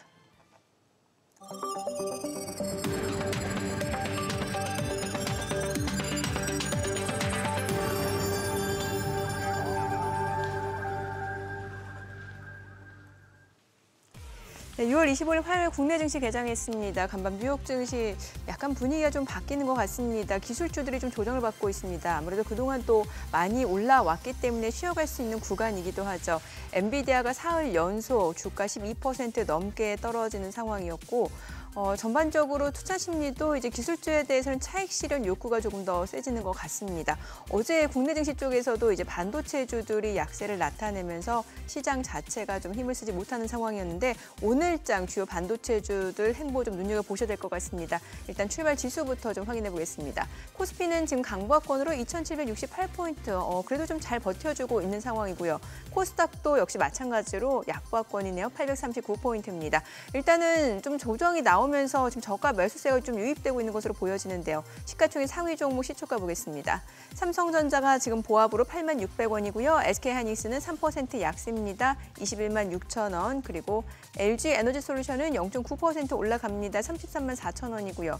현대차가 강보합으로 281,500원. 삼성전자 우선주가 0.9% 떨어집니다. 64,100원이고요. 기아가 지금 강보합권으로 128,300원이고요. 삼성바이오로직스도 강보합권 735,000원. 셀트리온 0.8% 올라갑니다. 185,500원이고요. KB금융이 0.38% 상승 중입니다. 82,200원. 포스코홀딩스도 소폭 올라갑니다. 367,000원에 거래되고 있습니다. 코스닥 시가총액 상위 종목 시초가도 보도록 하겠습니다. 코스닥은 에코프로비엠이 오늘 반등 보여줍니다. 0.49% 상승하면서 나흘 만에 반등 시도고요. 182,900원, 알테오제는 지금 보합으로 286,000원, 에코프로가 0.4% 올라갑니다. 91,600원, HLB도 0.4% 상승하죠. 66,300원, 엔캠도 0.4% 올라가면서 237,000원에 거래되고 있습니다. HPSP는 0.3% 떨어지고 있는 상황이고요. 리노공업은 지금 3% 약세 238,000원, 셀트리온제약 보합이고요. 삼천당제약 오늘 1.8% 반등 보여줍니다. 147,300원이고 클래시스는 약보합권으로 52,800원에 거래되고 있습니다. 자, 오늘 시장에서 강세를 보여주고 있는 섹터라든지 종목들 좀 확인을 해보도록 하겠습니다. 오늘 해운주들 호가 상황부터 좋았는데 지금 대한해운하고 흥하해운이 두 자릿수의 상승률을 보여주고 있습니다. 대한해운이 11% 급등하면서 2,520원에 거래되고 있고요. 지금 한 증권사에서는 대한해운 목표주가 3,000원을 제시하기도 했죠. 흥하해운도 11% 넘게 올라갑니다. 2,790원. 그리고 HMM도 3% 강세 19,560원, 페노션도 3% 이상 올라갑니다. 4,175원에 거래되고 있고요. KSS해운도 2% 상승으로 8,400원에 거래되고 있습니다. 오늘 해운주 흐름 좋고요. 정유주라든지 LPG 관련주들, 석유가스 관련주들 흐름 좋습니다. 일단 정유주 내에서는 GS가 오늘 4% 강세를 보여주고 있습니다. 47,950원이고 SOL도 1% 올라갑니다. 그밖에 SK이노베이션, 한국석유, 중앙에너비스 올라가는데 특히 석유 가스 관련주들이 많이 올라가는데 한국석유가 6% 강세 19,200원, 중앙에너비스도 4.9% 오름세 21,300원에 거래되고 있습니다. 지금 국제유가가 좀 올라가고 있는 상황이고 그에 따라 LPG 관련주들 흐름도 좋습니다. 극동유화도 1.2% 올라가네요. 자, 오늘 LPG 관련주, 정유 관련주들 흐름이 굉장히 좋고요. 자, 그밖에는 역시나 오늘도 앞서 저희가 살펴봤던 그 대왕고래 관련주 있잖아요. 그 K산유국 관련주. 이제 GS글로벌이 어제도 급등을 했었고 오늘도 추가적으로 12% 올라갑니다. 4,320원에 거래되고 있고요.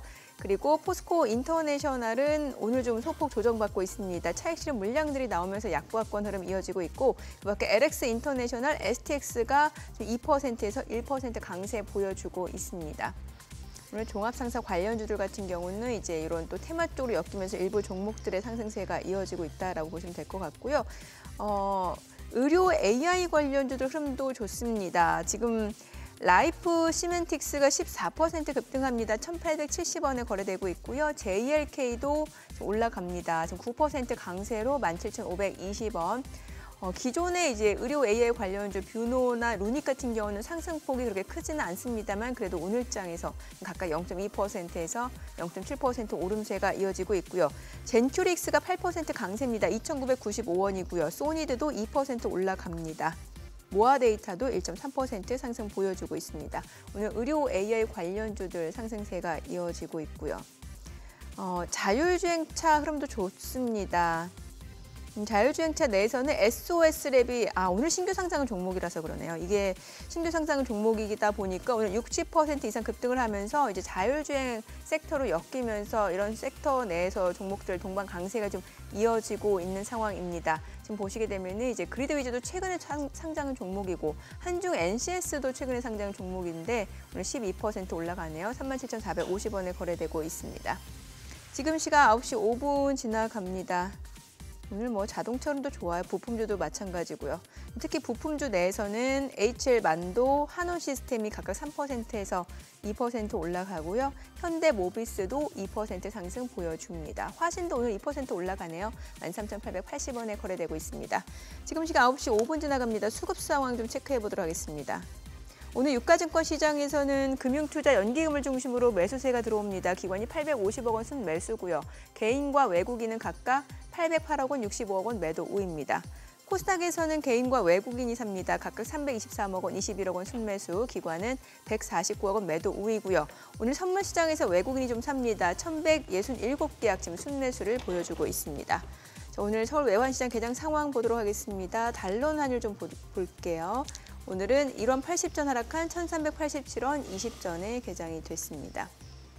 환율은 그래도 사실 어제만 보더라도 이거 1,400원 돌파하는 거 아닌가라는 우려가 있었잖아요. 네. 오늘 좀 다행이네요. 예, 계속해서 이 달러엔 160엔 승부가 계속 뭐 진행 중입니다. 어제 살짝 뭐 BOJ가 움직여서 그런지 아니면 시장 자체적으로 움찔해서 그런지 몰라도 유럽장에서 한번 달러엔 환율이 159엔 지금 159.66 이런데 158엔대까지 한 원비 가까이 밀리기도 했습니다만 현재 이 위치 그런 상황에서 달러 인덱스가 조금 밀리면서 우리도 좀 내려온 그런 상황이네요.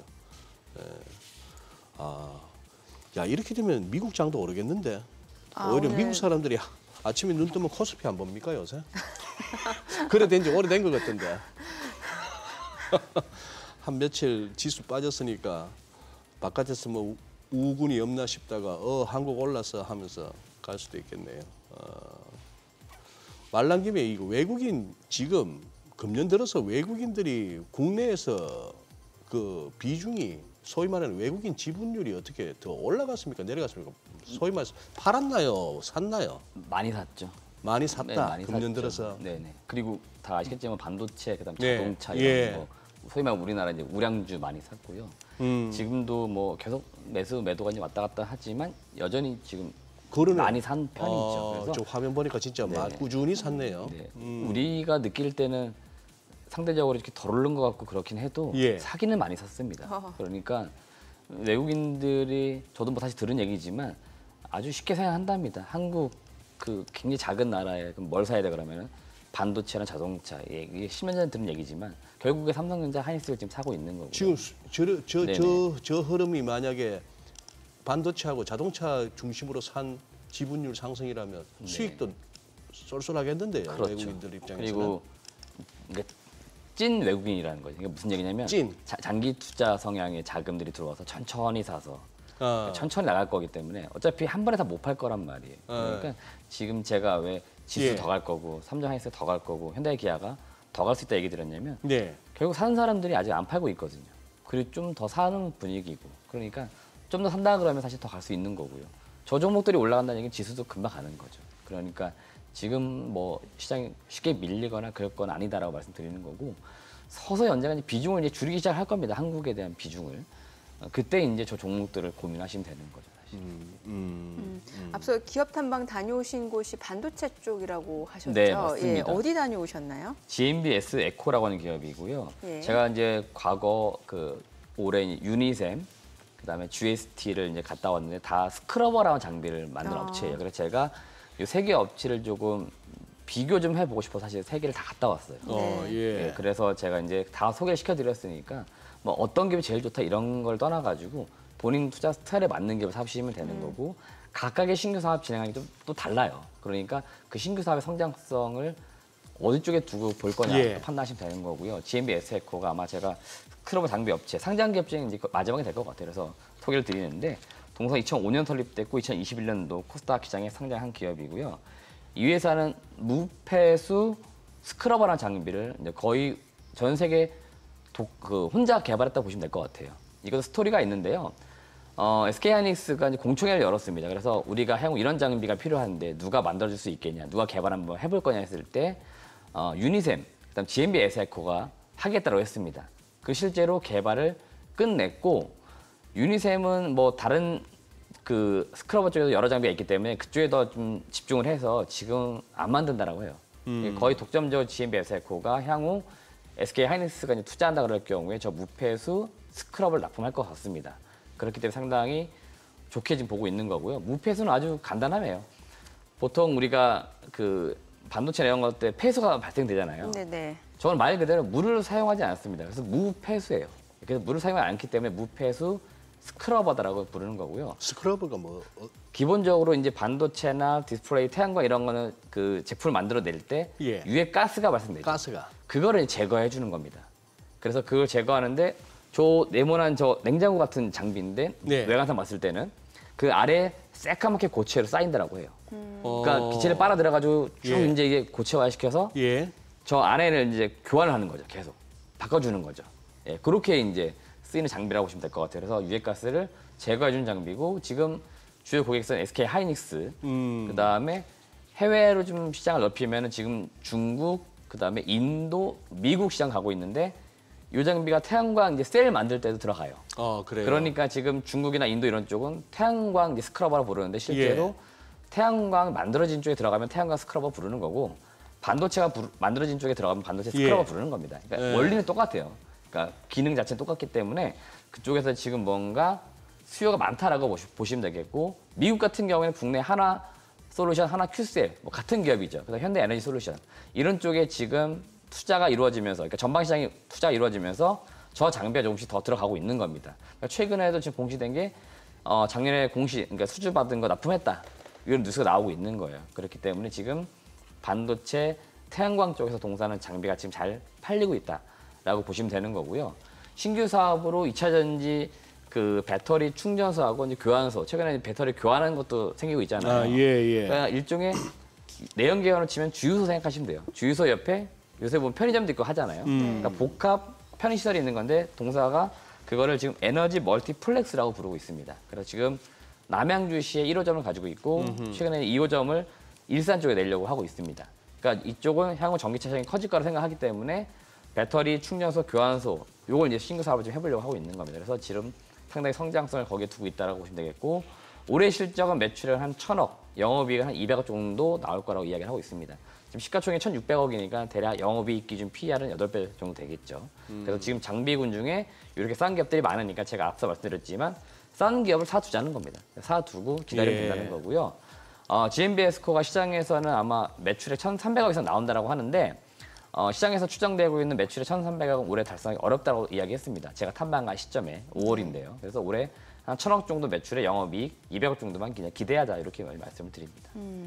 그리고 지난번에 그 기업 탐방 다녀오신 벨로크 있잖아요. 요것도 좀 추가로 전략을 세워주세요. 왜냐면은 이게 좋은 기업이더라도 또 주가 움직임은 좀 약간 더 무관하게 움직일 수도 있는데 혹시 그때 매수하신 분들이라고 하면 좀 지금 어떻게 해야 되나 고민이실 수도 있을 것 같아서요. 네네. 보안업체 아니에요. 예. 네. 네. 일단은 제가 말씀드리지만 떨어졌을 때는 일단 기다려주는 게 맞을 것 같고요. 보안업체가 제가 벨로크뿐만 아니고 뭐 라운시큐 등등 몇 개 소프트웨어 그렇죠. 업체를 예. 소개시켜드렸는데 최근 시장 보시면은 이쪽으로 소위 말하는 자금이 별로 들어오지 않습니다. 그러니까 매수에 대한 포인트가 별로 없는 것 같아요. 그렇기 때문에 그런 것 같고 실제로 이 보안업체들 실적이 잘 나오는 시점은 언제냐면 4분기에 늘. 왜냐하면 고객사들이 늘 예산 집행하는 게 4분기 집중됩니다. 그래서 네네. 연간으로 보시면 실적은 4분기 잘 나올 거다 말씀드리는 거고요. 동사가 올해 뭐 그 벌어지는 이익이 한 30억이라 가정을 하고 시가총액이 제가 탐방해서 300억대였습니다. 네. 지금 보안업체들 잘 보시면 실적이 안 나오는데도 500억, 1,000억 가에 있는 기업도 굉장히 많아요. 근데 동사는 사실은 그런 거에 비해서 굉장히 저평가되어 있는 거고요. 고객사가 주로 발전소들이에요, 발전소들. 그러니까 우리가 소위 말하는 한국전력공사 자회사들이죠. 남동발전, 중부발전 이런 쪽이니까 그런 쪽 기업들이 고객사라서 매년 뭐 거의 그 정도 매출이 나오는 거고요. 신규 사업으로 AI 그 관제 서비스를 하려고 하는 건데 네. 이게 회사가 지금 고객사를 밝히지는 못하지만 지방, 전라도 쪽에 있는 교육청이나 지금 시범 사업을 하고 있습니다. 그러니까 시범 사업이 끝나고 나면 이제 본 발주가 나오죠. 그러니까 그런 걸 지금 기대하고 있는 시점입니다. 그래요. 오늘 어제부터도 그렇고 최근에 보니까 게임주들이 좀 움직였어요. 뭐 펄어비스 오늘도 좋고 컴투스도 그렇고 NC소프트도 그렇고 굉장히 좀 오랜만이거든요.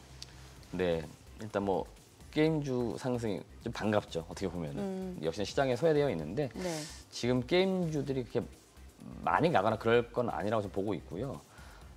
그나마 좀 본다 그러면 이제 크래프톤 정도, 크래프톤 정도가 실적이 그나마 좀 덜 어떻게 보면 이제 소위 말하는 깨졌습니다. 그러니까 네. 펀더멘탈 되는 상태에서 그나마 버텨주고 있는 게 크래프톤이라 지금 개인적으로는 게임 섹터는 약간 여전히 보수적으로 보고 있고요. 장기로 볼 땐 좋겠지만 지금은 좀 올라갈 시점은 좀 아니지 않나라고 보고 있기 때문에 약간은 보수적이다라고 의견을 드리고 싶습니다. 네, 알겠습니다. 오늘 내용 잘 들었습니다. 고맙습니다. 네, 고맙습니다. 네, 오늘 들으신 내용과 관련해서 더 다양한 정보 원하시는 분들은 카카오톡 채널에서 크존 검색하시거나 재테크존 앱 다운로드 받으시면 다양한 정보 확인해 보실 수 있으니까요. 참고해 보시기 바랍니다. 최근 외국인 또 어떤 리포트 관심 있게 보는지 확인해 보겠습니다.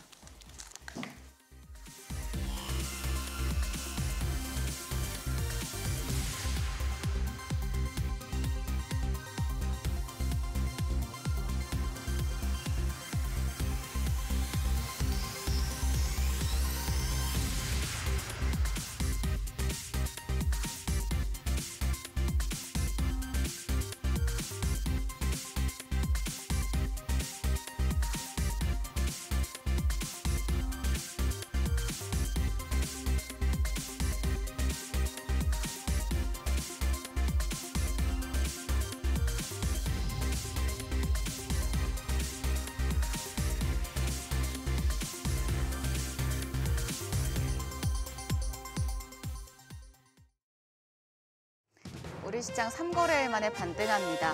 간밤에 엔비디아의 급락으로 불안한 시장 상황이었지만 이 충격이 반도체주를 제외하고 전 방위적으로 확대되지는 않고 있습니다.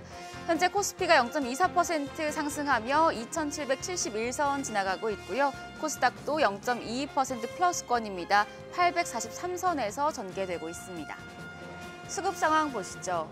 오늘 유가증권 시장에서 외국인이 사들이고 있습니다. 158억 원 매수 우위. 오늘 기관이 좀 강하게 사는데 1,063억 원의 순매수 기록 중이고요. 개인 투자자만 1,211억 원 매도 포지션 취하고 있습니다. 코스닥 수급 상황도 보겠습니다.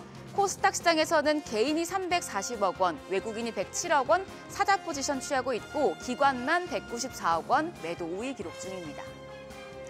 업종별 등락률 확인하시죠. 오늘은 해운과 비철금속, 개인 업종이 강하고 반면에 디스플레이 패널과 화장품, 반도체 업종은 약세 흐름 기록 중입니다. 시장을 주도하는 테마 종목별 시세 체크하겠습니다. 해운주가 오늘 강한데요. 중동의 지정학적 위기가 공급망에 다시 문제를 일으키면서 해운 대란이 또 불거질 조짐을 보이고 있기 때문입니다.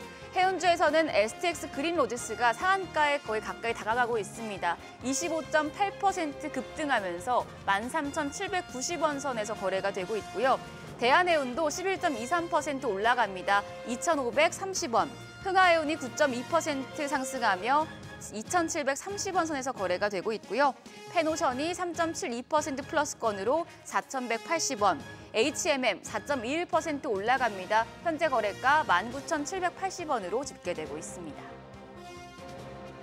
정유주가 오늘 흐름이 괜찮습니다. 이스라엘과 헤즈볼라의 전면전 가능성이 커지면서 국제 유가가 뛴 영향이 있는데요.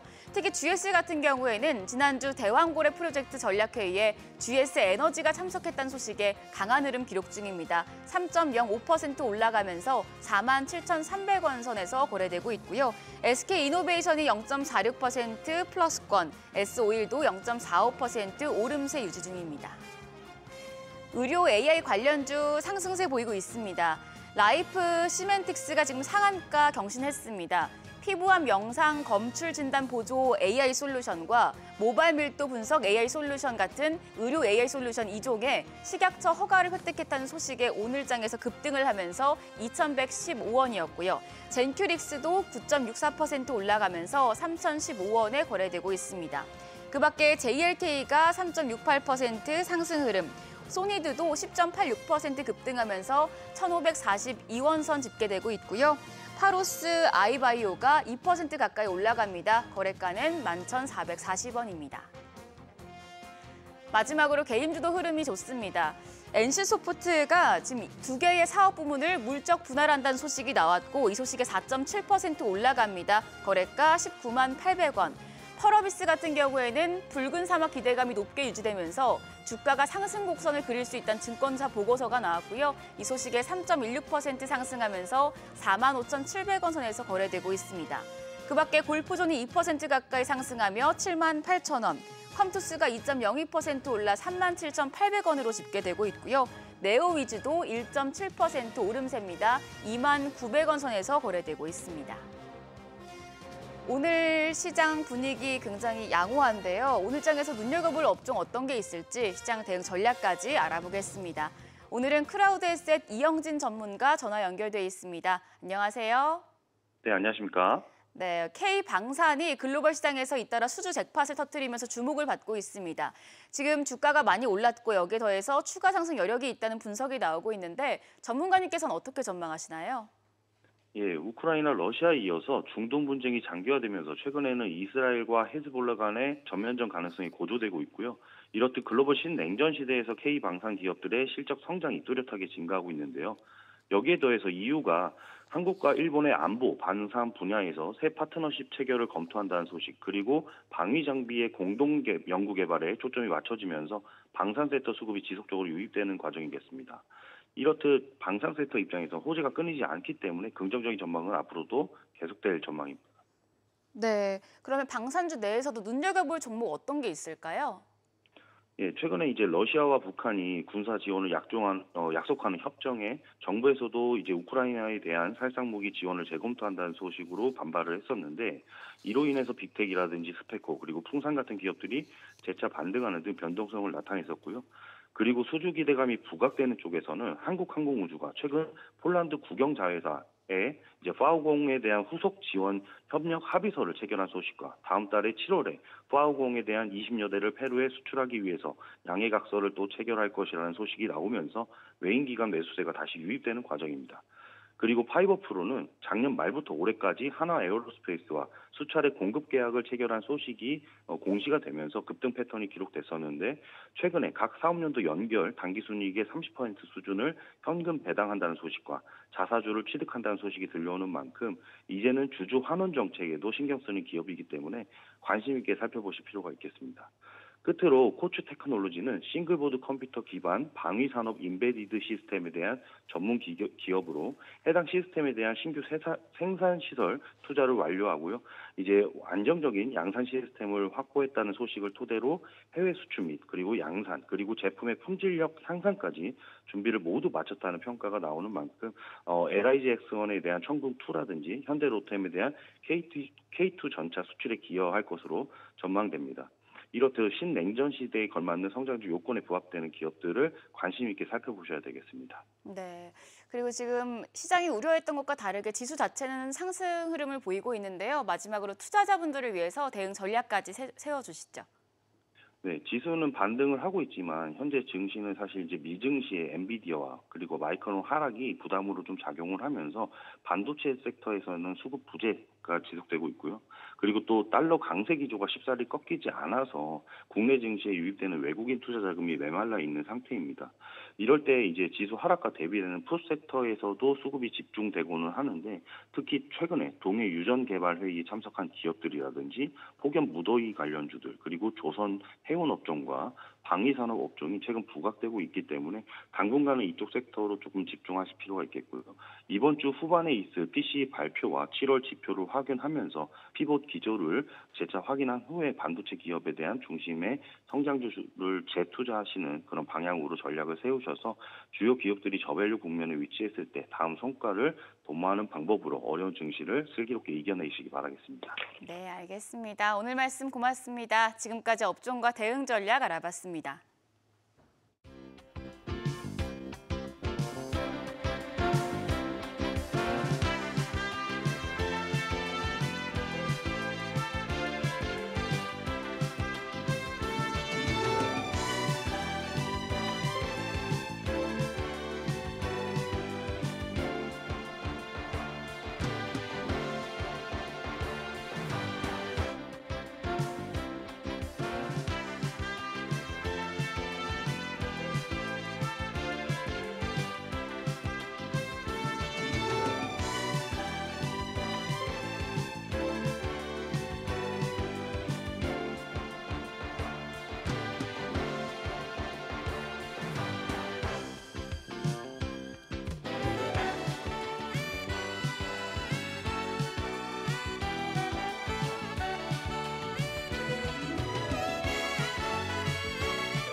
네, 달러 원 환율이 이달 들어서만 10원 넘게 오르면서 가파른 상승세를 이어가고 있습니다. 지금 1,400원을 목전에 두고 정부도 외환 시장 안정화에 나서고 있는데요. 자세한 시장 상황 하이투자증권 박상현 연구원 연결해서 들어보도록 하겠습니다. 안녕하세요. 예, 안녕하세요. 네, 이번 주 어떤 소식 준비하셨나요? 예, 최근 유럽 국가들의 통화정책 차별화로 강달러 현상이 이어지고 있는데요. 약세를 보이는 위안화와 엔화 등 아시아 통화의 동저화 현상도 나타나고 있습니다. 오늘은 이번 주 국내뿐만 아니라 주요국의 환율 시장 전망에 대해 짚어보도록 하겠습니다. 네, 외환당국과 국민연금의 외환 스와프 한도 증액 발표 이후 환율이 일시적으로 좀 진정된 듯 보였습니다만 어제 다시 1,390원대로 올라섰고 지금 이제 1,384원 선인데 지난 4월 기록했던 연고점의 환율이 지금 거의 근접한 상황이다 보니까 외환당국 환율 방어에 나섰습니다. 지금 환율 흐름에 어떤 영향 미칠 거라고 보시나요? 예, 뭐 외환당국이 당장은 좀 시장 개입에 나서는 모습은 아니긴 하지만 1,390원까지 1,400원대로 사실은 다시 환율이 올라갔을 때는 아마 속도 조절 차원에서 외환당국의 좀 방어가 나올 거로 좀 보고 있고요. 물론 이 외환당국의 환율 방어 자체가 지금의 어떤 고환율 자세의 어떤 흐름 자체를 전환시키기는 좀 어려울 거로 보고 있습니다. 지금 전반적인 분위기는 달러 강세 지금 원인을 제공하고 있는 유로화라든지 엔화의 어떤 약세 자체가 조금은 좀 한풀이 꺾여야 원화의 흐름 자체도 사실은 좀 변화될 수 있는 부분들이 있어서 외환당국이 시장에 나선다라고 하면 그거는 원달러 환율의 어떤 속도 조절 차원 이 정도에 그치지 않을까 좀 생각을 하고 있습니다. 네. 자, 지금 이제 달러엔 환율 이제 159엔대까지 올라오고 160엔 승부가 아주 그 귀추가 주목됩니다. 지금 미국 재무부가 며칠 전에 이제 일본을 환율 관찰 대상국에 다시 지정했는데요. 이 미 재무부의 이러한 조치 우리 또 박 의원님 어떻게 그 메시지를 어떻게 해석하고 계십니까? 글쎄요, 저는 환율 관찰국 대상 지정 자체는 지금 일본 은행이 이제 외환시장, 정부가 외환시장 개입에도 나섰고 또 여러 가지 조건들 자체가 사실은 그 기준에 맞췄기 때문에 어쩔 수 없이 사실은 지정을 했다라고 좀 보고 있고요.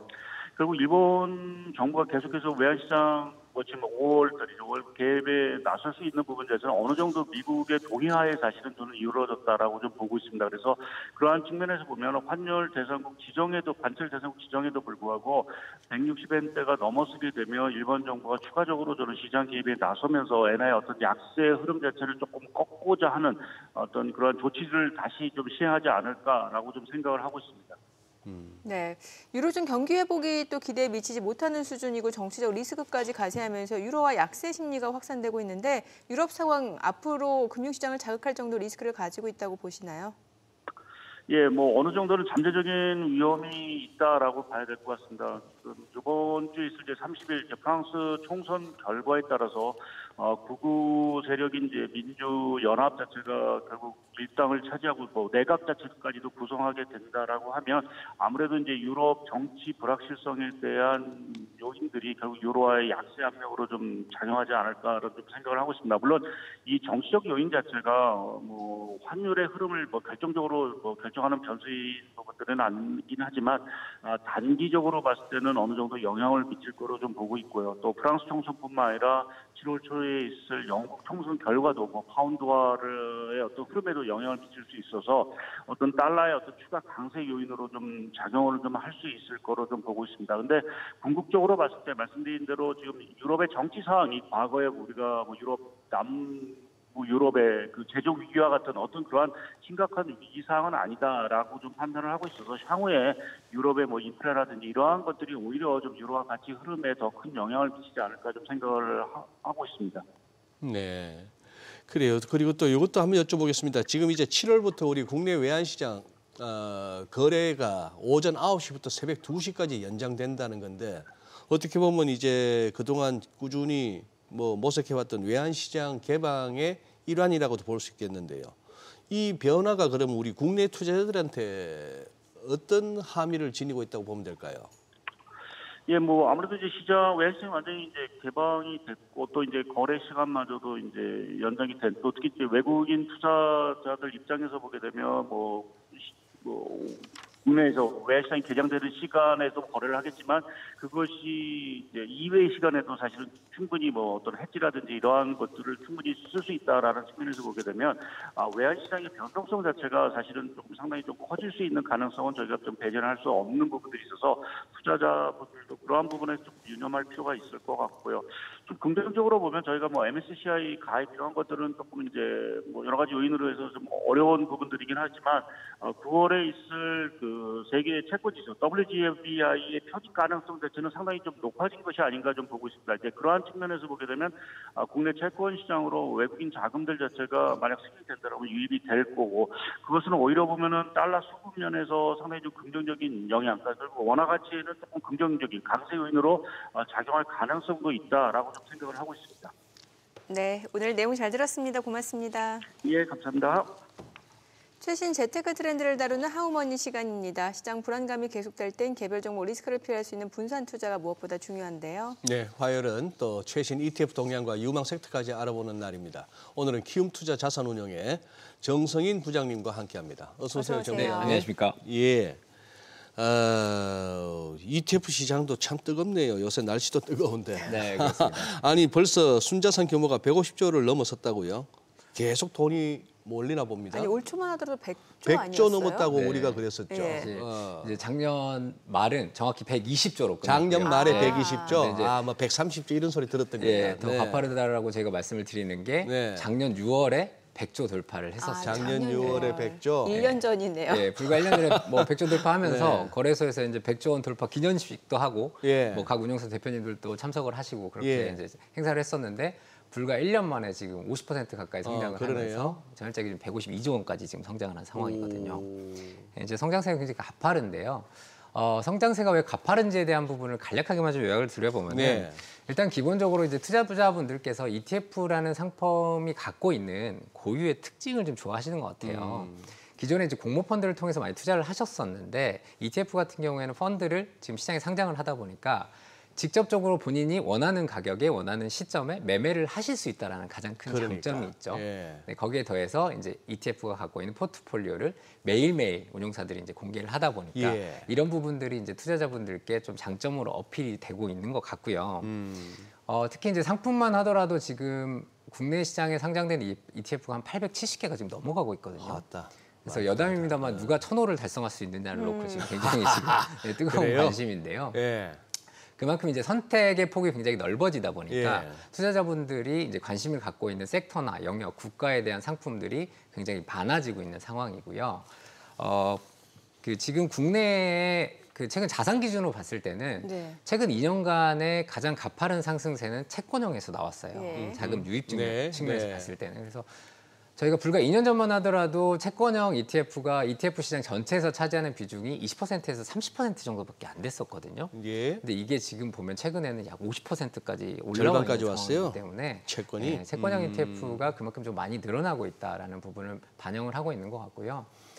지금 그에 따라서 국내에서 이제 가장 사이즈가 큰 ETF도 바뀌었습니다. 그전에는 이제 코덱스 200이라는 코스피 200 지수를 추종하는 대표 지수형 ETF였는데 지금은 이제 코덱스 CD 금리 합성 ETF가 지금 9조 원을 넘어가는 구간에 와 있기 때문에 가장 큰 ETF로 등극을 하면서 어쨌든 간에 지금 최근에는 이런 장기 채권 또 단기 채권형 이런 것들까지 지금 자금이 몰리기 시작하면서 ETF 시장이 더 큰 성장세를 기록을 하고 있는 것 같습니다.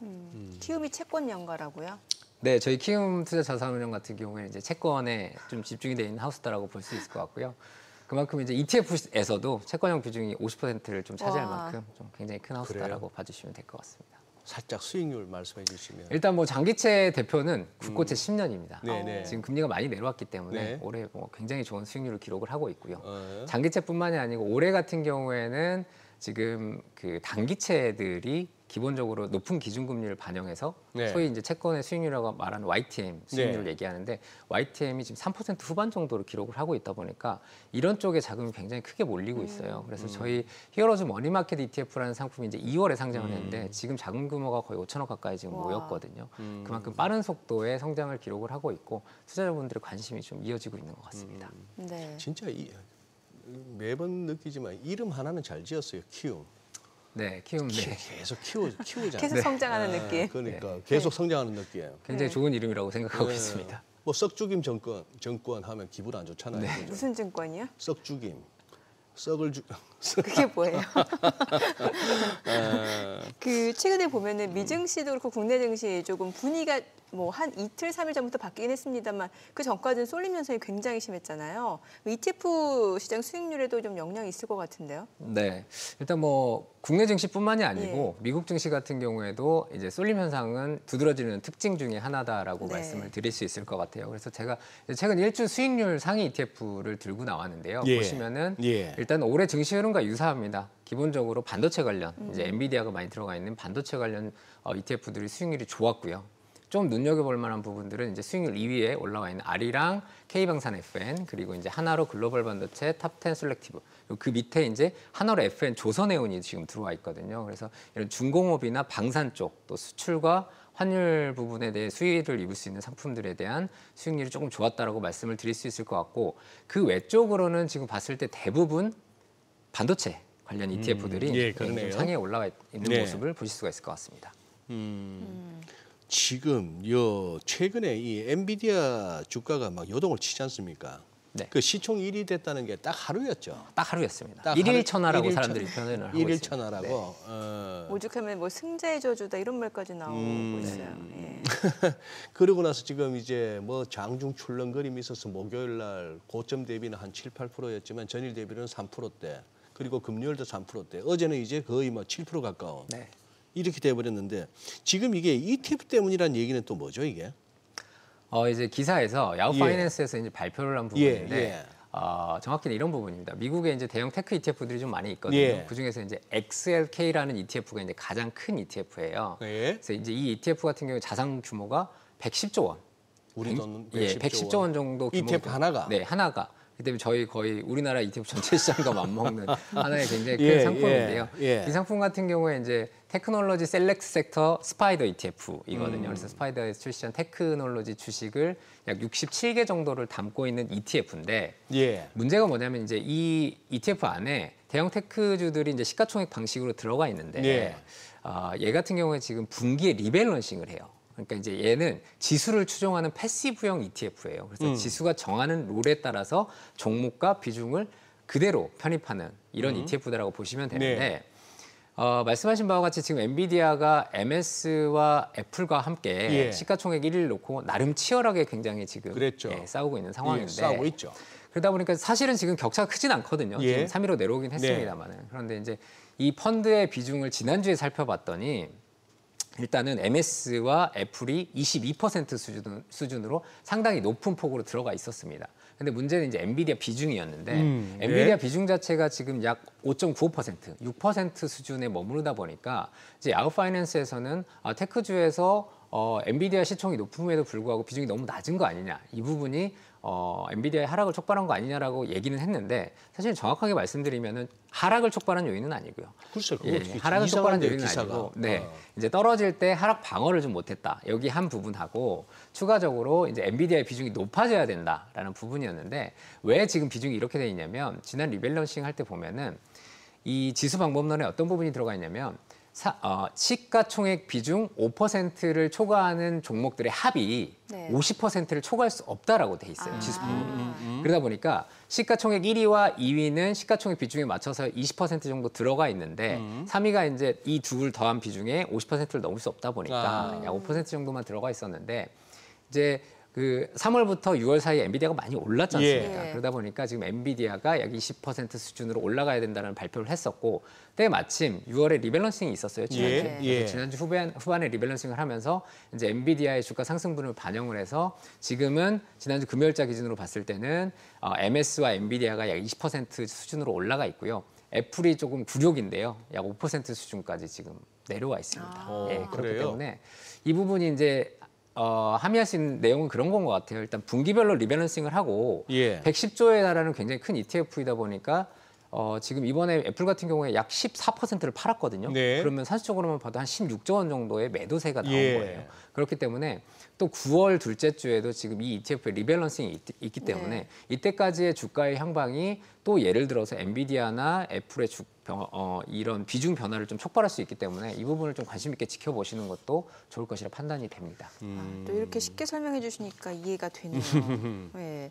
반도체 뭐 지금 개별 종목도 그렇습니다만 반도체 ETF 투자 전략 어떻게 가져가야 돼요? 최근에 좀 그동안 많이 오른 만큼 또 조정을 받고 있다 보니까 고민이 될 것 같아요. 투자자 입장에서. 네, 사실 저희가 잘 기억을 떠올려 보면 1월 방송쯤에도 이런 얘기를 하고 있었습니다. 엔비디아가 너무 많이 올랐는데 지금 끝물인 거 아닌가요? 그리고 그 엔비디아 많이 올랐다는 얘기 지난해도 했었어요. 지난해도 네. 했었고요. 지금 2년간 10배 올랐고. 제가 그렇게 여쭸던가요? 아 죄송하지만 제 방송은 아니었고 다른 분 방송에서 제가 봤었는데. 아 그랬어요. 그랬어요. 사실 이게 네. 어느 방송을 나가도 마찬가지입니다. 맞아요. 동일한 질문들을 다 주시는데 그렇죠.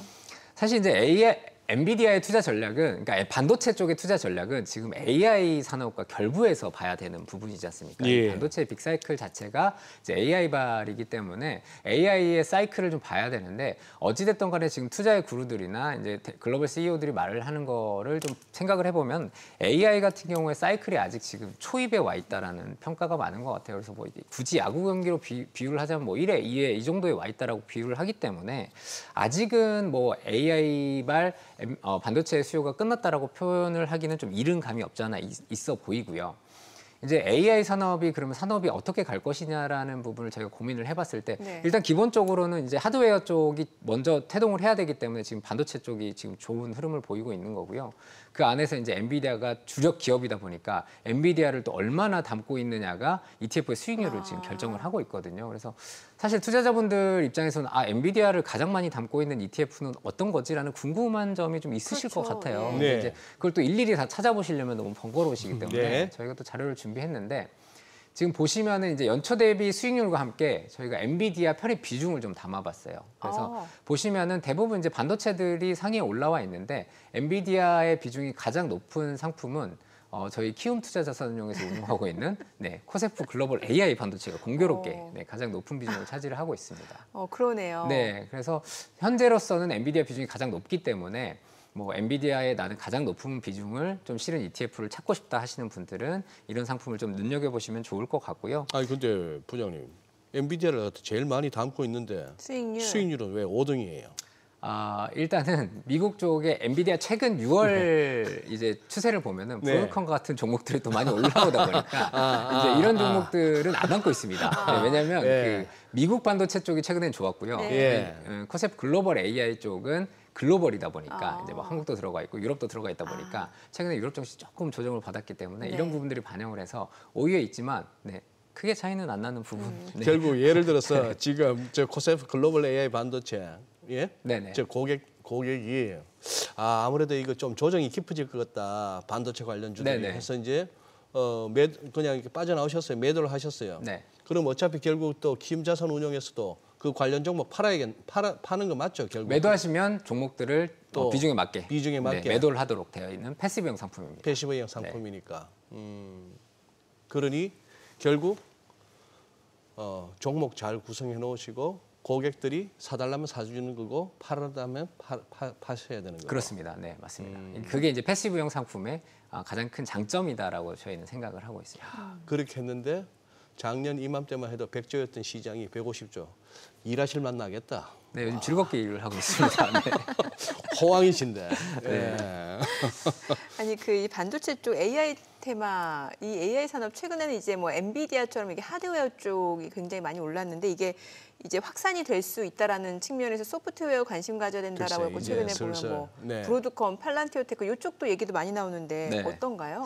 맞습니다. 이제 산업이 방금도 말씀드렸지만 태동기에는 이제 하드웨어 쪽이 주목을 받을 거고요. 이 하드웨어가 구축이 되고 나면은 이 하드웨어를 기반으로 하는 실제 AI 기술들을 활용하는 소프트웨어 쪽이 당연히 주목을 받을 수밖에 없는 상황이거든요. 그러다 보니까 이제 6월 시장을 좀 봤을 때는 AI 반도체도 좋았지만은 이 소프트웨어 쪽 관련된 주식들의 주가가 굉장히 좋았습니다. 그래서 대표적인 게 뭐 마이크로소프트나 오라클, 그리고 아마존 같은 종목들인데 상품단에서 한번 보시면은 그 신한자산운용에서 5월 달에 소울 미국 AI 소프트웨어 ETF라는 상품을 상장을 했습니다. 네. 그래서 지금 6월 굉장히 좋은 수익률을 기록을 하고 있는 상황이고요. 이 관련된 상품 안에는 뭐 방금 말씀드린 마이크로소프트나 아마존, 알파벳, 오라클 같은 주식들이 들어가 있어서 6월 달 성과에 굉장히 좋은 모습을 좀 보이고 있기 때문에 이런 부분들은 하반기에도 좀 관심을 가져보시면 좋겠다라는 말씀을 드릴 수 있을 것 같아요. 이제 뭐 앞으로 어지간한 무슨 뭐 산업 쪽에나 할 것 없이 다 AI가 막 붙을 것 같은데 우선 제약 바이오 이쪽도 보면 AI하고의 접목 가능성이 상당히 뭐 높은 데 아닙니까? 네. 그리고 지금 실제 또 키움에서도 최근에 이 의료 AI ETF 상장한 것 같던데요. 네. 상장 이후 지금 분위기 어떻습니까? 오늘 그 제가 방송 기다리면서 네. 방송 지켜봤는데 의료 AI 종목들이 주가 흐름이 좋다라는 얘기들이 좀 나와서 네. 상당히 좀 기분이 좀 좋았습니다. 굉장히 좋았는데 네. 제가 지난달 방송에 출연했을 때 공교롭게 이제 그날 상장한 종목인데요. 예. 코세프 의료 AI ETF인데 이 상품 같은 경우에는 지금 이제 신약 개발 그리고 질병 진단 쪽을 하고 있는 AI 의료 기업들을 집중 투자하는 상품입니다. 그래서 루닙, 뷰노, 뭐 보로노이 이런 종목들이 들어가 있고 또 JLK 같은 종목들까지 편입이 되어 있는 상품인데 사실 이제 상장한 지 한 달 가까이 됐는데 아직까지는 수익률이 뭐 이렇다 할 큰 폭의 상승을 기록을 하지는 못하고 있습니다. 아직은 그렇습니다. 그럼에도 불구하고 어찌됐든 이 의료 AI라는 산업 자체가 지금 이제 산업 태동기거든요. 예. 저희가 이제 주목해야 될 부분은 뭐냐면 앵커님 말씀하신 바와 같이 앞으로 AI 기술이 실제 산업의 접목이 돼서 혁신적인 기술의 발전이나 매출의 기록을 매출의 상승을 가지고 올 수 있는지의 여부이거든요. 그래서 이제 의료 쪽은 이 AI 기술을 활용해서 이런 부분들이 충분히 가능하고 앞으로 이루어질 수 있다라는 부분이 얘기가 되고 있고요. 더욱이 이제 루닛이나 뷰노 같은 종목들 같은 경우에는 하반기에 지금 미국 FDA 승인을 앞두고 있거든요. 그렇기 때문에 하반기에 조금 집중적으로 좀 관찰을 해주시면 좋을 것 같다라는 말씀을 드릴 수 있을 것 같습니다. 예. 네. 또 이거 AI 산업 자체가 사실 전력 수요가 급증할 수밖에 없는 산업이다 보니까 왜 국내 증시에서도 뭐 전력 전선 관련주들 테마주로 많이 움직이기도 했는데 결국에는 전력이 좀 부족할 거다라는 얘기잖아요. 여기서 투자 기회 어떻게 찾아볼 수 있을까요? 네. 일단 말씀하신 바와 같이 AI가 지금 전기 먹는 하마라는 예, 표현을 예. 쓰더라고요. 그만큼 이제 전기를 굉장히 많이 쓰고 있고요. 특히 이제 뭐 AI 관련된 데이터 센터 같은 경우에는 AI 이전과 이후가 전력량의 2배 이상을 차지한다. 뭐 이런 얘기까지 나오고 있을 만큼 전력 쪽에 대한 얘기들이 많이 나오고 있는데 문제는 그런 건 것 같습니다. 미국도 그렇고 우리나라도 그렇고 전력 인프라 자체가 지금 깔아놓은 지가 너무 오래됐어요. 1900년대 후반, 중후반에 깔아놓은 인프라이다 보니까 이런 고효율, 고전압을 활용을 못하는 거죠. 지금 상황에서는. 그러다 보니까 이 관련된 인프라 주식들이 지금 주목을 받고 있는 상황이고요. 종목단에서 저희가 ETF 종목단에서 접근을 해보면 네. 일단 국내 주식 같은 경우에는 하나로 이제 NH 아무디 자산운용이죠. 하나로 예. 캐펙스 설비투자 아이셀렉트 ETF를 좀 눈여겨보시면 좋을 것 같습니다. 그래서 국내 상장 주식들을 대상으로 하고 있고 뭐 전기전자 기계 관련된 주식들을 담고 있는데 최근에 뭐 HD 현대일렉트릭이나 LS 일렉트릭, LS 두산 밥캣과 같은 전력 인프라 관련 종목들을 담고 있는 ETF라고 말씀을 드릴 수 있을 것 같고요. 미국 같은 경우에는 삼성자산운용에서 운영하고 있는 코덱스 미국 S&P 500 유틸리티 ETF가 이제 전기, 가스, 수도시설과 같은 이런 인프라 쪽에 투자하는 ETF다라고 보시면 될 것 같고 한 가지 추가적으로 말씀드리고자 하는 부분은 이제 전력 반도체 쪽인데 사실 최근에 이제 전력의 송전 문제나 부족 문제도 있지만은 전력 효율화 ESS 부분에 대한 얘기도 좀 많이 나오고 있거든요. 그러다 보니까 이 전력을 효율적으로 전송하고 분배하고 관리할 수 있는 게 바로 이 전력 반도체 쪽이다 보니까 저희 키움에서 운영하고 있는 코세프 글로벌 전력 반도체 ETF가 최근에는 관심도가 좀 높아지고 있는 상황이다. 이렇게 설명을 드릴 수 있을 것 같습니다. 네. 그냥 마지막 질문으로 이거 한번 여쭤볼게요. 부장님 어떻게 고객들한테 대응하시나 싶어서 요즘 제일 많이 듣는 얘기가 진짜 넌더리 난다. 국장 정리하고 미국 갈란다. 이런 고객분들한테는 어떻게 그거 조언을 주십니까? 네, 이제 공식적인 입장으로 말씀을 드려야 되기 때문에 두 가지 버전으로 말씀 주세요. 두 가지 버전. 일단 오피셜한 네. 어쨌든 지금 지수가 이제 2,800을 돌파하는 모습을 네, 보였기 네. 때문에 최근의 흐름은 굉장히 또 예. 박스피를 벗어난 네. 구간이거든요. 그렇기 때문에 이런 주도주들에 대한 투자는 아직까지 유효하다. 주도 테마에 대한 투자는 아직까지 유효하기 때문에 이런 부분을 좀 가져가 보시면 좋겠다라는 말씀을 드리고 사실 이제 대표 지수 투자를 말씀을 드리는데 특히 이제 연금 투자하시는 분들 많으시잖아요. 예. 연금 투자는 이제 굉장히 장기적으로 해야 되다 보니까 이 좀 스윙이 큰 테마 투자는 아무래도 좀 부적합하다라고 저희는 말씀을 드리고 있기 때문에 예. 이런 대표 지수형들은 아무래도 이제 국내 기업들보다는 미국 기업들이 수익성이 높다 보니까 미국의 대표 지수를 투자하시는 거를 코어로 가지고 가시고 나머지 이제 국내 테마형들 가운데 이제 좀 더 큰 수익을 얻을 수 있는 상품들을 좀 투자를 하셔라는 부분들을 오피셜리 말씀을 좀 드리고 있습니다. 그럼 사석에서 어떤 말씀을? 사석에서 말씀드리는 거 이제 말씀드리면 회사에서 혼날 것 같은데요. 저도 최근에는 이제 연금 자산의 포트폴리오를 사실 미국으로 좀 많이 옮기긴 했습니다. 아무래도 이제 국내 증시 자체가 사실은 이제 워낙 변동성도 크고요. 그러니까요. 이런 업종 순환매도 빠르다 보니까 이걸 사실 저희가 예측해서 들어가서 수익을 실현하기가 쉽지 않다 보니까 저 같은 경우에 좀 마음 편한 투자를 좀 추구하다 보니까 미국 주식, 그러니까 요즘에 그 개인 투자자분들의 순매수만 보더라도요. 네네. 최근에 증시가 올라왔을 때 저희는 이제 2,800을 뚫었으니까 국내 주식형이 좀 유입이 될까 했는데 다 매도를 하시고 오히려 팔죠. 인버스를 예. 많이 사시고 예. 미국형을 그래서 이제 저희가 판단하기엔 물려도 미국에 물리자라고 생각을 하시는 것 같다라고 물려도 저는, 미국에서 물리자. 생각을 하고 있어서 최근에 이제 상품들도 사실은 이제 ETF 시장에서도 미국 주식형 상품들이 또 많이 나오고 있는 그런 상황입니다. 굉장히 예. 솔직하게 말씀 주셨네요. 네. 네, 부장님 오늘 내용 잘 들었습니다. 예. 고맙습니다. 감사합니다. 네, 오늘 코스피 코스닥 양시장 그래도 좀 보합권이고 생각보다 시장이 상당히 좀 선방하네요. 예, 그러네요. 네. 이제 9시 반, 9시 40분 그 고비는 넘겼고 오후 2시 고비를 어떻게 넘길지 한번 봐야겠습니다. 자, 저희 방송 중에 전해드린 내용과 관련해서 모든 투자 판단의 책임은 투자자분들께 있다는 점 알려드립니다. 네, 세상의 모든 돈 되는 정보 재테크 노하우 머니쇼 오늘은 여기서 인사드리겠습니다. 저희는 내일 오전 8시에 찾아뵙겠습니다. 고맙습니다.